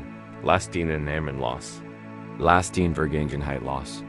Lass den Plan los. Lass all die Geschichten, die du dir über dich selbst erzählst, einfach wie Wolken davon sehen. Es bleibt, wenn die Geschichten verfliegen, nur das bleibt. Das einfähig, ein Würfel der lebendig gegenwärtigen Augenblicks. Ein Gefühl von Wurm, ein Gefühl des Atmens, ein Klang der Still. Aber es gibt keinen Grund. Isu bi nen in da ich mir ist warm. Ich atme. Da ist nur Wurm. Da ist nur Atmen, dat lasting Gefühl. Ein fester Körper zu sein, nachlassen. Spür, wie die Grenzen deines Körpers verschwimmen. Soll dir die Kenntnis. MIT der Oberfläche verschmelzen. Auf der du Rust. Die Trennung zwischen deinem Körper und dem Bett, zwischen deinem Körper und der Luft, beginnt sich aufzulösen. Du bist kein Körper in einem Raum. Du bist Teil der Raum selbst. Teil der Still. Teil der Dunkelheit. Stellen Sie nun in mein Tiefschrank Sie ist frage. Wer hört dies Wort? Ist dies ein Walkergeist? Oder Traumte? Spüren Sie die traumliche Atmosphäre? Dieses Augenblicks? Die Wort tauchen einfach im Bewusstsein auf. Die Gefühle schweben einfach vorbei. Alles ist so flüchtig und geheimnisvoll wie ein Traum. Wie erlegt ist die Person, die sich shoot eben hingelegt hat, bereits eingeschliffen und träumt all das. Wie bist du ein Schmetterling, der träumt, ein Mensch zu sein, der im Bett liegt und einer beruhigenden Stimme lauscht. Versig nicht afraid beantworten. Die Kraft liegt im Fragen, im Nichtwissen. Die Kraft liegt im sanften Wissen der Weisheiten. Die du aber dich selbst hast. Wirst watch und träumt, können wir beides einfach zulassen. In diesem Weiken verschwimmen, traumglichen Zustand kann das Ich, die Kell allen Camps endlich zurücktreten. Es kann sich im weiten, offenen, friedlichen Feld des Bewusstseins selbst auflösen. Niemand ist mehr der es versiegt. Niemand ist mehr der scheitert. Nur dieses sanft, rhythmisch Atmen, die sanft, warm Dunkelheit. Dieser Friedblick, fließend Traum, erlaubt dir, in diesem Raum zu treiben. Es ist ein Raum tiefer, Geborgenheit, tiefer Entspannung. Es ist das endgültig Loslassen. Es ist die Heimreise zum egoischen Frieden. Der Ding war Natur ist dort von diesem Ort Semper, wirtschamter Auflösung aus, landen wir schließlich sanft. Die Nacht muss, wie unsere Praxis, irgendwann zu entgehen. Doch wir diesem End begegnen. Ob im Schlaf oder im Wachzustand, ist der letzte Ziel unserer Reise. Wir wenden uns nun nicht einem Traum der Vergänglichkeit zu, sondern der Realität der kommenden morgendlichen Ring und ihrer stillen Weisheit.